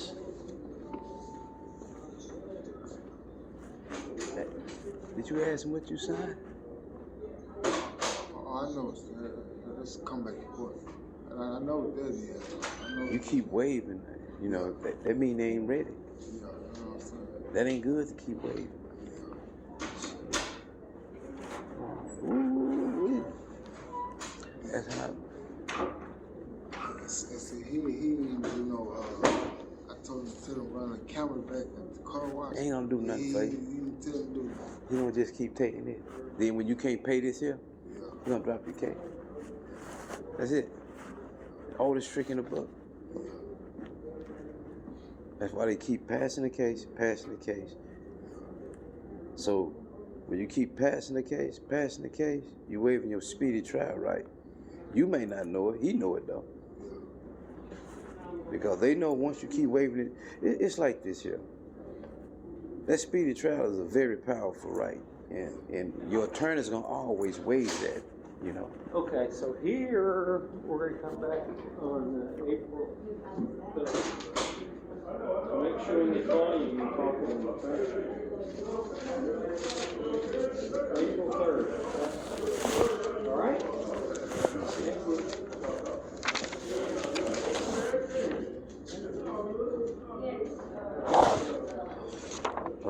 You can go downstairs if you ain't never seen your indictment. He supposed to get you a copy. You get that. You can get your indictment. Yeah, that's your case number. But how long this case been pending? Stay here. 3. I'm gonna stay. Oh hell no. How much you gonna pay this guy? Some money. He fucking over you. Yeah. Listen, man. Take your number. And so he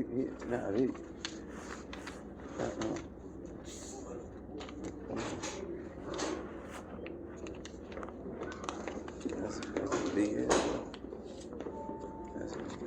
That's great. Yeah, that is nonsense.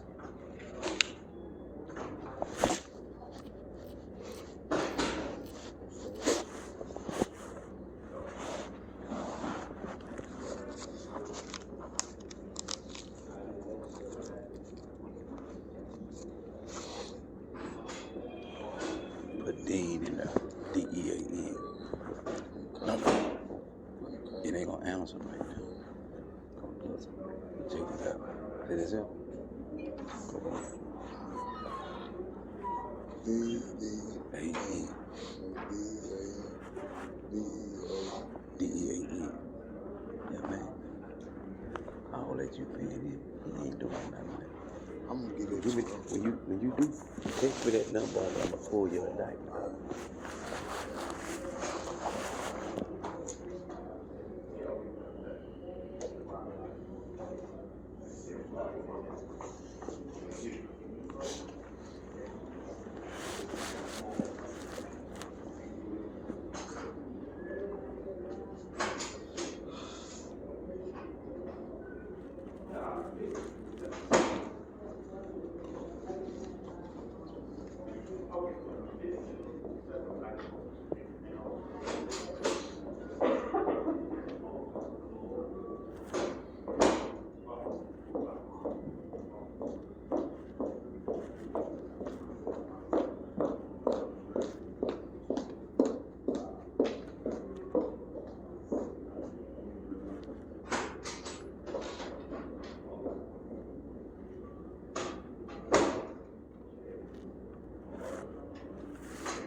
Clark.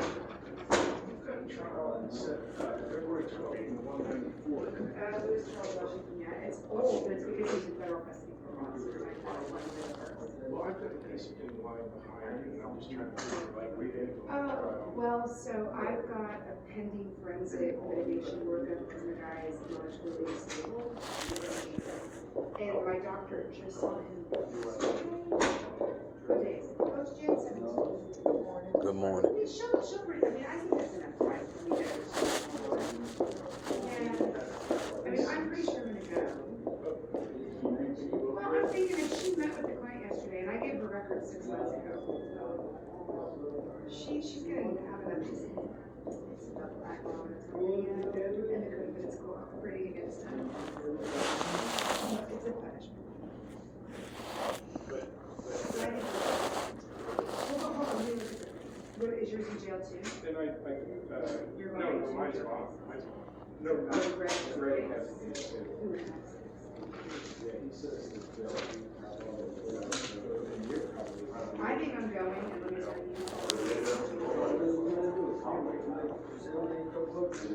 Yeah, because I think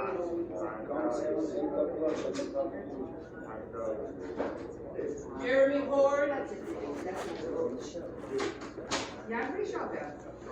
Hello. All right, thank you, Aaron. Bye, Clark. Bye. That goes to the apartment.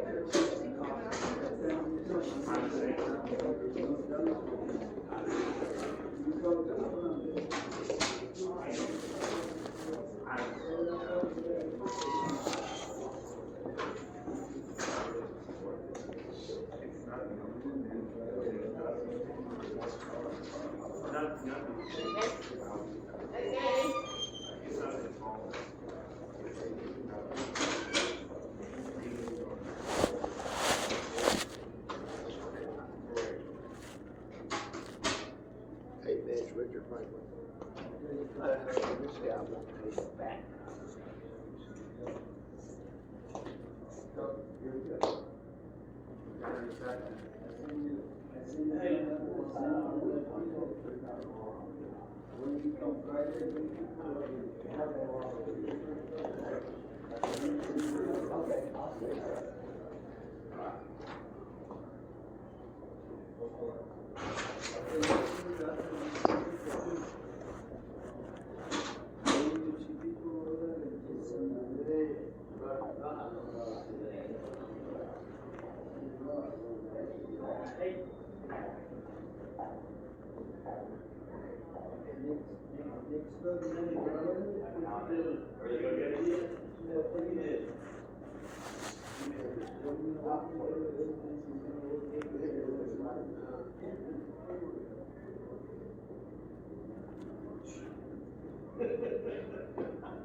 You're good.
Alexander.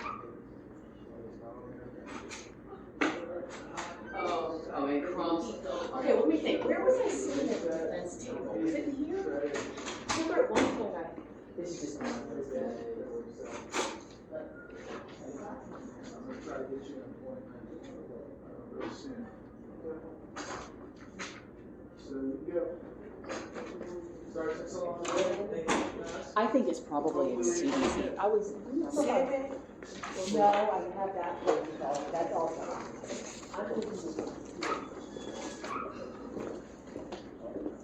see you later.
Owens. Ray. Hang on.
I'll be over there.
Hey, excuse me.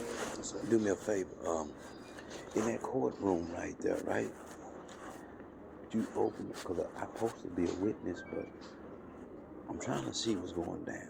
But they're trying not to prevent me from going in there. When you open it up, you know how you look through that second glass? Tell me if you see an attorney and a black woman on this side. You know, like, you got this side, but I'm looking for the people that sit here. I'm looking at her. Yeah, you looking this way, but you want to see if she got like braids. I'm trying to see if she there and her attorney there and that jury. You just see through the glass once you open it up.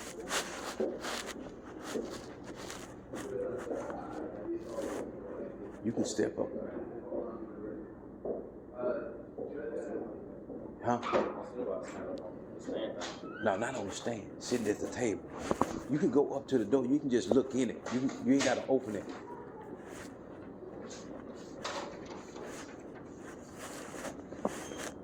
Yeah, it's a white man with some micro braids. It's a chick with some braids? Okay. Thanks, man. Now so I've been in contact with, trying to contact, I said I'm a witness for her. Because she been trying to get her custody back. Her mama made these lies up saying she sexually assaulted her without lying. So I say, I don't know if you probably too young to remember. But see, her dad, who used to be on a radio show, Phil Warner, Tom Jones show. So she got in contact with me. I ain't never seen her till today. Because she heard how her helping people. So I've been in contact. I sent her lawyer email with her letter. He said he ain't never got her. And so today I go up and down. I said, hey, Judge. And then so the judge, they were kind of like shocked. So they put me on the record then said, you got something to say? Yeah. I said, well, I want to be put on the oath. I got something to say about this guy. So he go to talk, and then, you know how the judge talk. I said, hold up. So they get all aggravated. Be what? Who talk with the judge? Hey, it's okay. Yeah, it's okay, man. It's okay. So the judge go off. You want to show us some respect. I ain't disrespected this court. I ain't never. Y'all on this shit up in here. Y'all on this nonsense up in there, man. It is great. Say. Good custody lawyer? Huh? It's a good custody lawyer. That ain't no custody lawyer. This is a criminal case where the defendant mama saying that she sexually assaulted her own daughter. Come on, man. But they going through custody battle. The mama tried to keep she. So the girl 15 now. When the girl was 11, y'all said this happened. Y'all wait till she get grown and groomed. Because they want this money. You know how the victims crying for? That's what they finessed her mind with. Come on, man.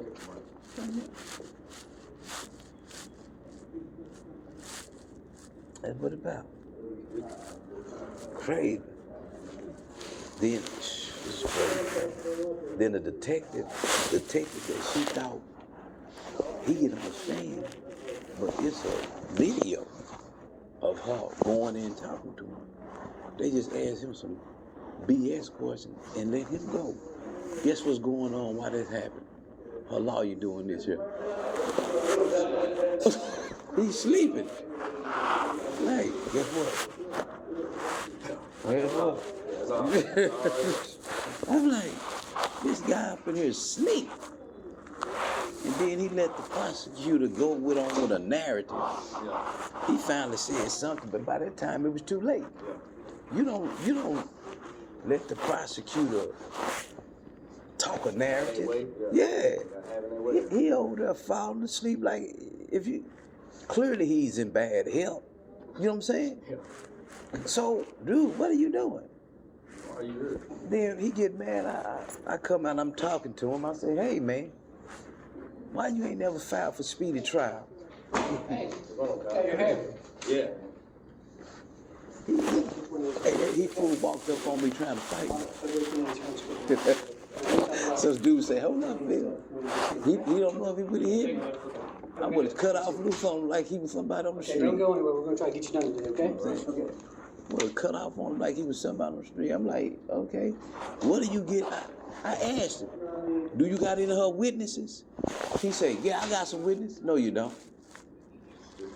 He just lying. So I've been telling him, okay, if you got her witnesses, why you ain't never got in contact with me, discuss a strategy, what's going on? You ain't got, come on, man. Then I say, hey, man, you said you never got the email that I sent you with her letters. He said, if I did, I don't remember. I said, but that ain't what you said on the phone call. And they recorded. Man, but the way they taking her up in here, I already told her from the get-go, you gonna get found guilty. I told her this 2 months ago. You know, she broke down. Look, she been locked up here since September of 2022, right? $100,000 bond, right? Texas law say if you've been locked up 3 months, they reduce that bond. If it's $100,000, it's people $20,000. And if you can't make it, they give you a PR bond. It's the same county they give murderers bonds. Come on, man. $800,000 bond. I got to drop down to $400,000. Yeah. The first month. Because if you got a lawyer, a free lawyer, they'll tell you, oh, we can't do it for 90 days. Nah, you can do that. But she put in it for herself. They never ruled on it. She put it for herself? Yeah, you know, so they never ruled on it. Then I'm like, I asked the lawyer, say, man, you ain't did no discovery. I ain't got to do no discovery. I said, okay. What was the reason why you didn't file a speedy trial? He said, this is speedy as it gets. I said, I got it. So guess what? That speedy trial, once I attack it on the writ, it invalidates the whole conviction. That's what people don't know. That's why you don't wait on speedy trial. Like next time you get in trouble, don't just call. Email. Say, I need to email your lawyer. Every 2 weeks. Hey man, set this for speedy trial. Set it for speedy trial.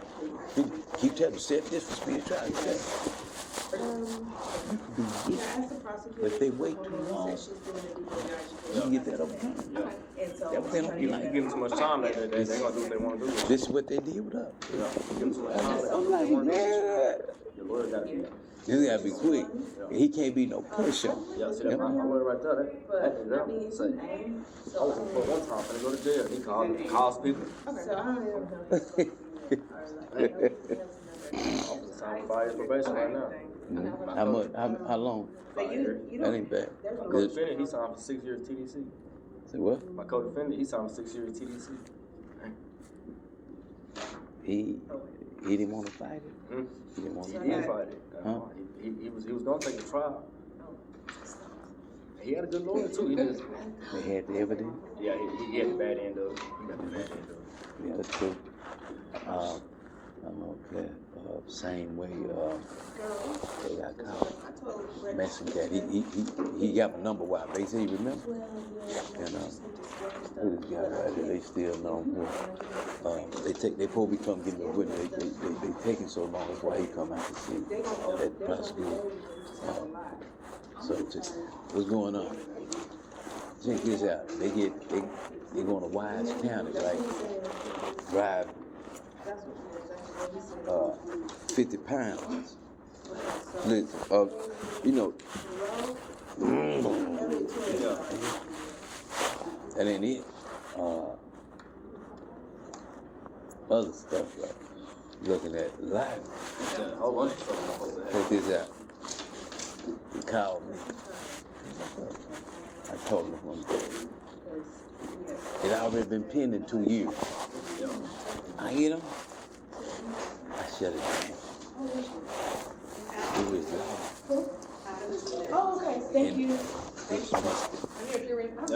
And then, when it was over, I say, I'm gonna write your lawyer. Asked, what's up with your phone? They took illegal. So he said, yeah, what's up with my phone? Lawyer sent him a motion talking about sign it. They ain't signed that. The motion saying you won't sue the judge, you won't sue the DA or nobody concerned in the seizure of your phone. I said, hey, don't sign that. They ain't never had nothing on it. But I took it for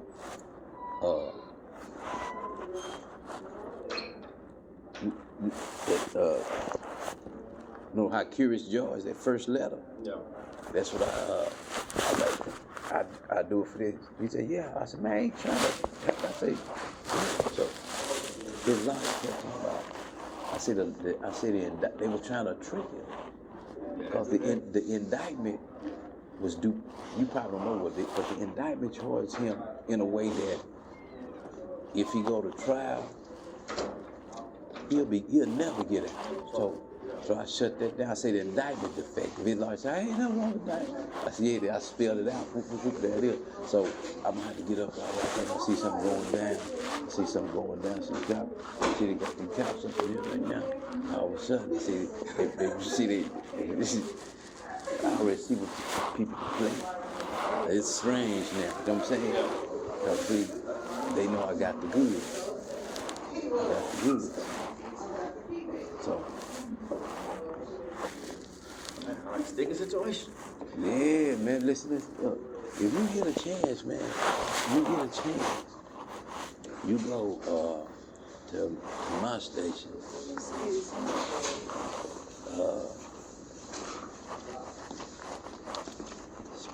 Speak Van Holden 247. I just trapped one lawyer trying to con somebody out their money. I went to his office with this, he didn't know what was happening. Then I uploaded them. I smacked them. They mad at me. Something ain't right up in here. Something ain't right. Yeah. If you ain't got no head about you, the more Man, yeah. They play like your friend And and see. take out your money and then send you off. That's what they do.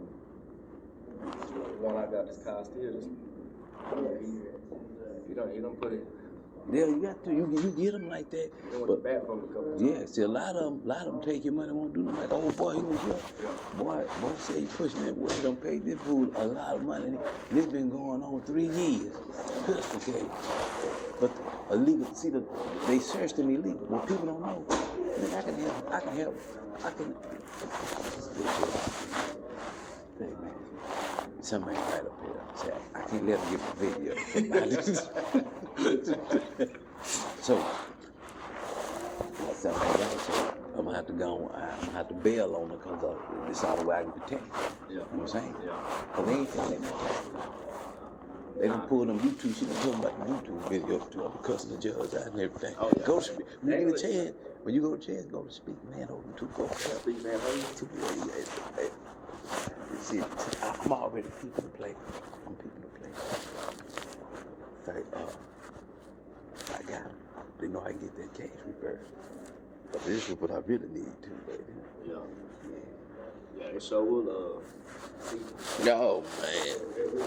Then I had to hurry, man. back with nothing on. Shit, we're gonna be fighting for this bitch up in there. Yeah. And then, yeah, let me tell you something. When I was hitting him on this cage, right? I got a middle school bar store across the street from it, right? Yeah. I'm like, I know I ain't tripping. I see people with briefcases getting out of SUVs, going to the school, so I go get my binoculars, right? Yeah. I'm like, what? And so, by the time, you know what shrooms? No. Oh, yeah. I'm on that, but I ain't tripping. I know what I'm saying. It's been good, yeah. Yeah, but only time I was tripping, I'm walking through the house, I look down, I look like I got the predator feet, right? Like, boom, I'm like, oh, boom. But I'm still aware. Yeah. And I'm like, I see them, you know, them, like, you got them lights, they be on wheels, but they be like, doop, doop, doop. Yeah. I'm like, what are these doing over there? Then my phone was so hot all the time. Because, man, I shut that cage down. Co-defendant, he took a pre-trial diversion 2 years. Get off. He get off. And then,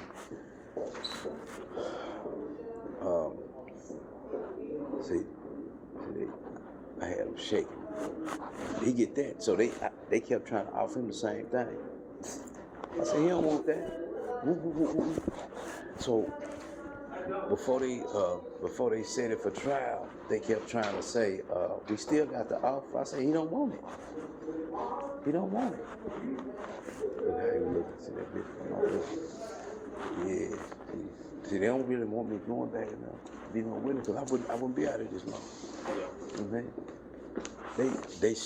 Her lawyer working with the DA to stack the deck against her. This woman got witnesses that you ain't trying to bring to the forefront. Of course, if you take her up in here with this narrative, she gonna get found guilty. Of course. The jury, a lot of times the jury lack the intelligence to understand what's going on. That's one thing that's tricky about it. But that's okay, because they already messed up early in the game.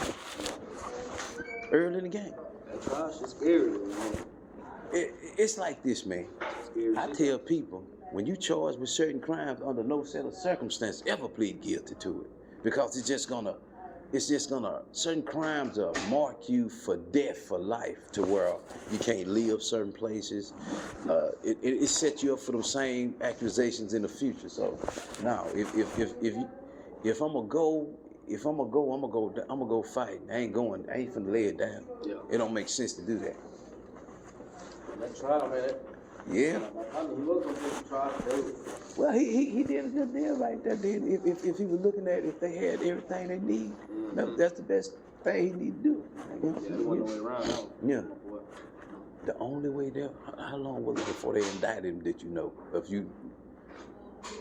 Well, we got locked up on some other charges. Well, sometimes you gotta make that rational choice at the end of the day. What's gonna be beneficial, what's not. I mean, it started at 25, went down to 15, went down to 10, and then told 6. Man, you playing with these folks. That's one of the DAs. See, they keep coming out here and saying, I'm here. Yeah, I'm here. I'm hoping I don't run out through this. It's been going since 9:10 this morning. Got 256 gigabytes, but.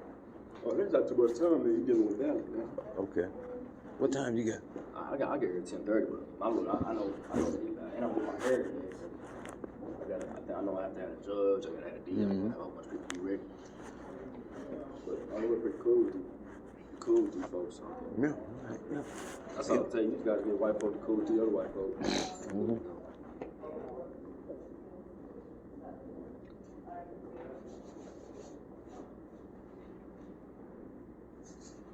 And I just hope. I'm ready to sign and get out of here. I got this damn thing in my legs still. Oh, yeah. You want me to cut it out? Listen, I was on one of them when I was 15, right? So now it was every time I tried to charge it, it shocked me. So I called my probation officer. I said, I'm not gonna. He said, don't charge it. So it still had a charge on it. So, but somehow I'm asleep. My niece, she liked it. She took it off my leg, right? I don't know. I'm asleep. So she take it off my leg. So I get a call from the Duncanville Police Department. They say, my PO say, why, I'm out of doubt. He said, why I got you in Duncanville at this time of night? I said, man, ain't no motherfucking Duncanville. I can't come over and back sleep. My nephew come up there. He say, man, somebody here want to see you. And I cuss him. I say, who want to see me? It's 1 o'clock in the morning, man. Who? Yeah. He stepped to the side. It's the police. And I look at my nephew. I said, oh, you stupid, man. I say, what is it, man? He said, oh, we just need to make sure you was here. So they got on the phone call. They say, well, he here. So then they say, well, where's your leg monitor? So I look down. I said, oh, man, my niece must have took it. So I called my sister. She had it. She liked that light because it blinked. She said, help her go to sleep. So when we get there, they say, where is it at? She said, oh, you can have it. She was 3 at the time. She said, oh, you can have it back. The light stopped. Yeah, it's there. All right. And then they had me on there. And see, they keep coming down. And then when I came in, that black girl looked at me. Well, she went back in, and she popped up, yeah, he's still out here. I'm like, yeah, he's still out here. He's still waiting. They trying to overwhelm her. She ain't got, look, her mama lying on her so she can't get her kid. Now, y'all say this supposed to happen in 2020. See, this is the thing about these sexual assault cases on people younger than 18. It can happen when they 4. They got, and then when they put them, yeah, especially when they come 18, they still can come to light. And that ain't right, man. That ain't right. That goes, dude, who can defend themselves against that? 18 years ago, you did it. And but you see what they up in there doing, they put them on a forensic reports analysis. Well, the Texas Court of Criminal Appeals said this ain't nothing but a he say, she say case. They trying to make it look like what these folks testifying about is a fact, and that's the problem. And when her attorney sit up there and don't, he didn't even ask any meaningful questions. The court on appeal, when that case go to appeals, they gonna clearly ask you ain't asked nothing. Yeah, but see, the whole thing about that is just the defendant don't be knowing what they need to be doing. Yeah. They don't be knowing. You pay people who say they're gonna represent you to represent you, and when they don't. There's something going on. See, I've been up there and struck a nerve. That's why you're like, you don't disrespect this court. I ain't disrespect the court. You getting all uptight because I'm talking when you talking? Well, it be that way sometimes. You know what I'm saying? But you ain't finna intimidate me. I'm gonna respect you. But the only thing I'm saying is I asked you to put me under oath. And I told you, if he can contradict what I'm saying, you can take me to jail. But see, he know he can't. But see, when that writ of habeas corpus is filed, they got an answer to that. And guess what? He not gonna be able to contradict it. That state attorney gonna have 30 days to 30 days to answer.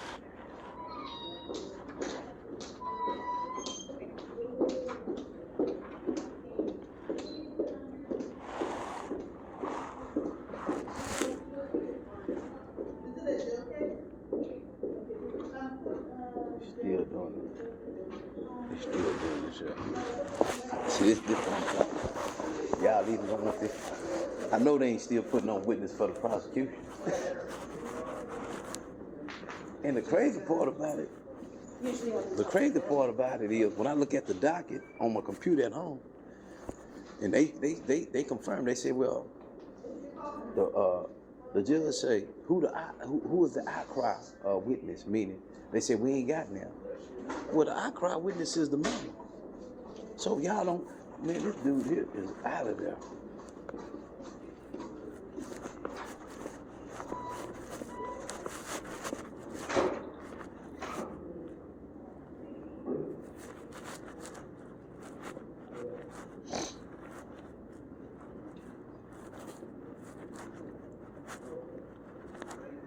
he ain't doing no good he ain't doing no good cross examination. He asked the detective 2 questions, and that detective left. See, you asked 2 questions, didn't help nothing. You might as well ask him what he ate for breakfast. No. Nothing, man. And then he got so mad down, he said, well, let me tell you something, Mr. Lawyer. I ain't got to go to law school to know the law, you dummy. I'm supposed to know the law. You see what I'm saying? No. Then I don't, you know, so when I start saying, hey, man, You're supposed to. You're supposed to know. You're taking the freedom away. Yeah.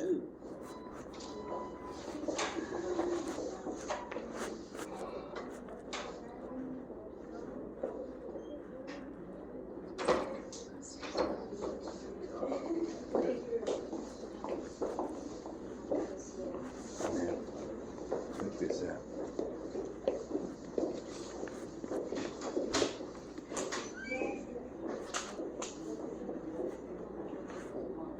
Now the jewelry's gone.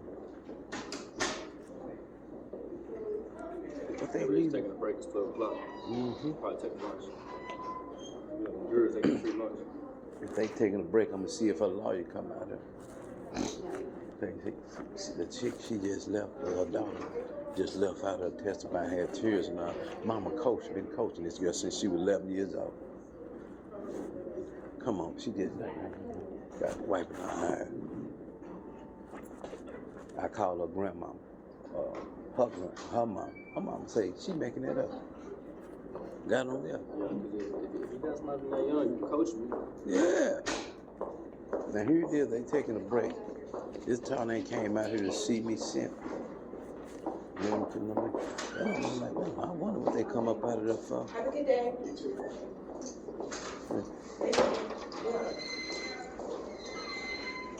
Hey.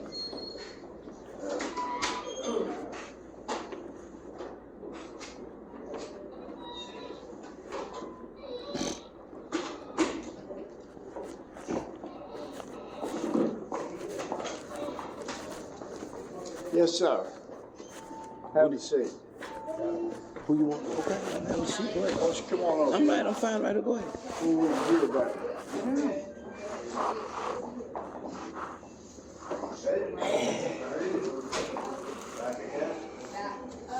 Now, the first thing we started yelling at me about was discovery. What is this about? What do you want to talk to me about? You go ahead, I can't hear. Okay, but this ain't the place to be talking. Who? I'm his paralegal. Okay, so Sir, discovery. no, I don't want a pep course in no law. I don't need that. Huh? I don't want no pep course in no law. So what do you want to talk to me about at this point? Well, you're the one who wants to talk to me. No. I'm gonna ask you again because you were sent an email by me. Listen to me. What now? I can't hear you. You were sent an email from me, Mr. Simmons, forwarding you Omni Williams. Okay. Okay, if that's your position, you never got any emails from me? Hi, handsome. Okay. So since you claim you haven't got any emails from me, right? Correct, Now, because I checked. okay, so you who are you? I'm his paralegal, Okay, what's your name? Guadalupe Rivas. Okay, so you saying that you and him never received an email on December the 18th, 2023 That's from a correct. Mr. Theodore Simmons. Correct. So if I produce that email, then what? Well, you produce it and I'll show you our email. No. No. Okay, if I produce that you received, that means you received it. You know, that's... Well, it didn't get to us. I don't know. If you put 2 L's, it didn't get to us. If you put 1 L, it got to us. Okay, it's got 1 L. Okay. And you said on the 18th? Yeah, When? I mean, you said you didn't get it. So, Well, I'm letting you know something that I'm letting you know. We didn't receive nothing on the 18th. okay. So, moving forward, since you haven't conferred, Omni was telling you to get with me because she had some witnesses she need to get, character witnesses and all this here. So here's the day of the trial. It's not even possible because you haven't developed a strategy with the witnesses. How do you know? What do you mean, how do I know? What law school did you go to? Is this what this is about? What law school I went to? No, you're telling me that I don't have a strategy. I'm asking you how you know. How you gonna have a strategy when you refuse to get her witnesses for her? Okay. So just tell me now, who is her witness today? Why don't you tell me? I'm just asking, who is her witnesses? Do you know what a witness can testify to? Who is her witnesses? A witness can testify. See, you're running around the bush. I'm not running around at all, sir. Okay, so now you told, the judge told you to come talk to him. You're not talking to him, but I'm going to ask you this again. What was your reason why you never filed for this woman's speedy trial? She got a speedy trial. What do you mean she got a speedy trial? Trials are running 3, 4, 5 years. No. Yes, they are. You never filed a motion for speedy trial is what I'm asking. Didn't make any difference whether I did or not. Why not? Because of the virus, speedy trials are 3 or 4 years. You never got her a PR bond? You never got a reduction in a bond? We asked for one, but she wasn't about to get a PR bond. Why not? They give murderers, alleged murderers one. No, I never done one. Have you? Well, it seems to me that I'm just going to leave because, see, you don't intend for me to testify. You haven't discussed anything with me. No, you haven't discussed anything with me. So tell me. So what this is right now, what you engaged in, you already stated you never received the email, and your paralegal just lied too. Do you want me to show you my? I don't need to see it. I know you're a liar. Don't call me a liar. I'm calling you one. I'm calling you one. Don't you call her a liar. She's a lie and you a lie. We won't have nothing to talk to you about. You're right. We sure know. I just want to let you know that you a lie. Yeah, I'm going to get down the road and you watch that 1107 Ritter Hay Beach Court if I drop.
Probably You know where Lone Star is at? Yeah, right there, right on the Okay.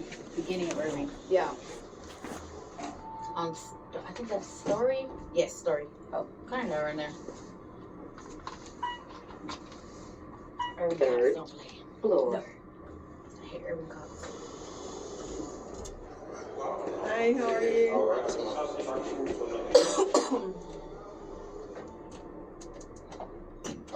Yeah, we're going down. We're going down. That's all right. What goes down around here goes up. Yep. Second floor.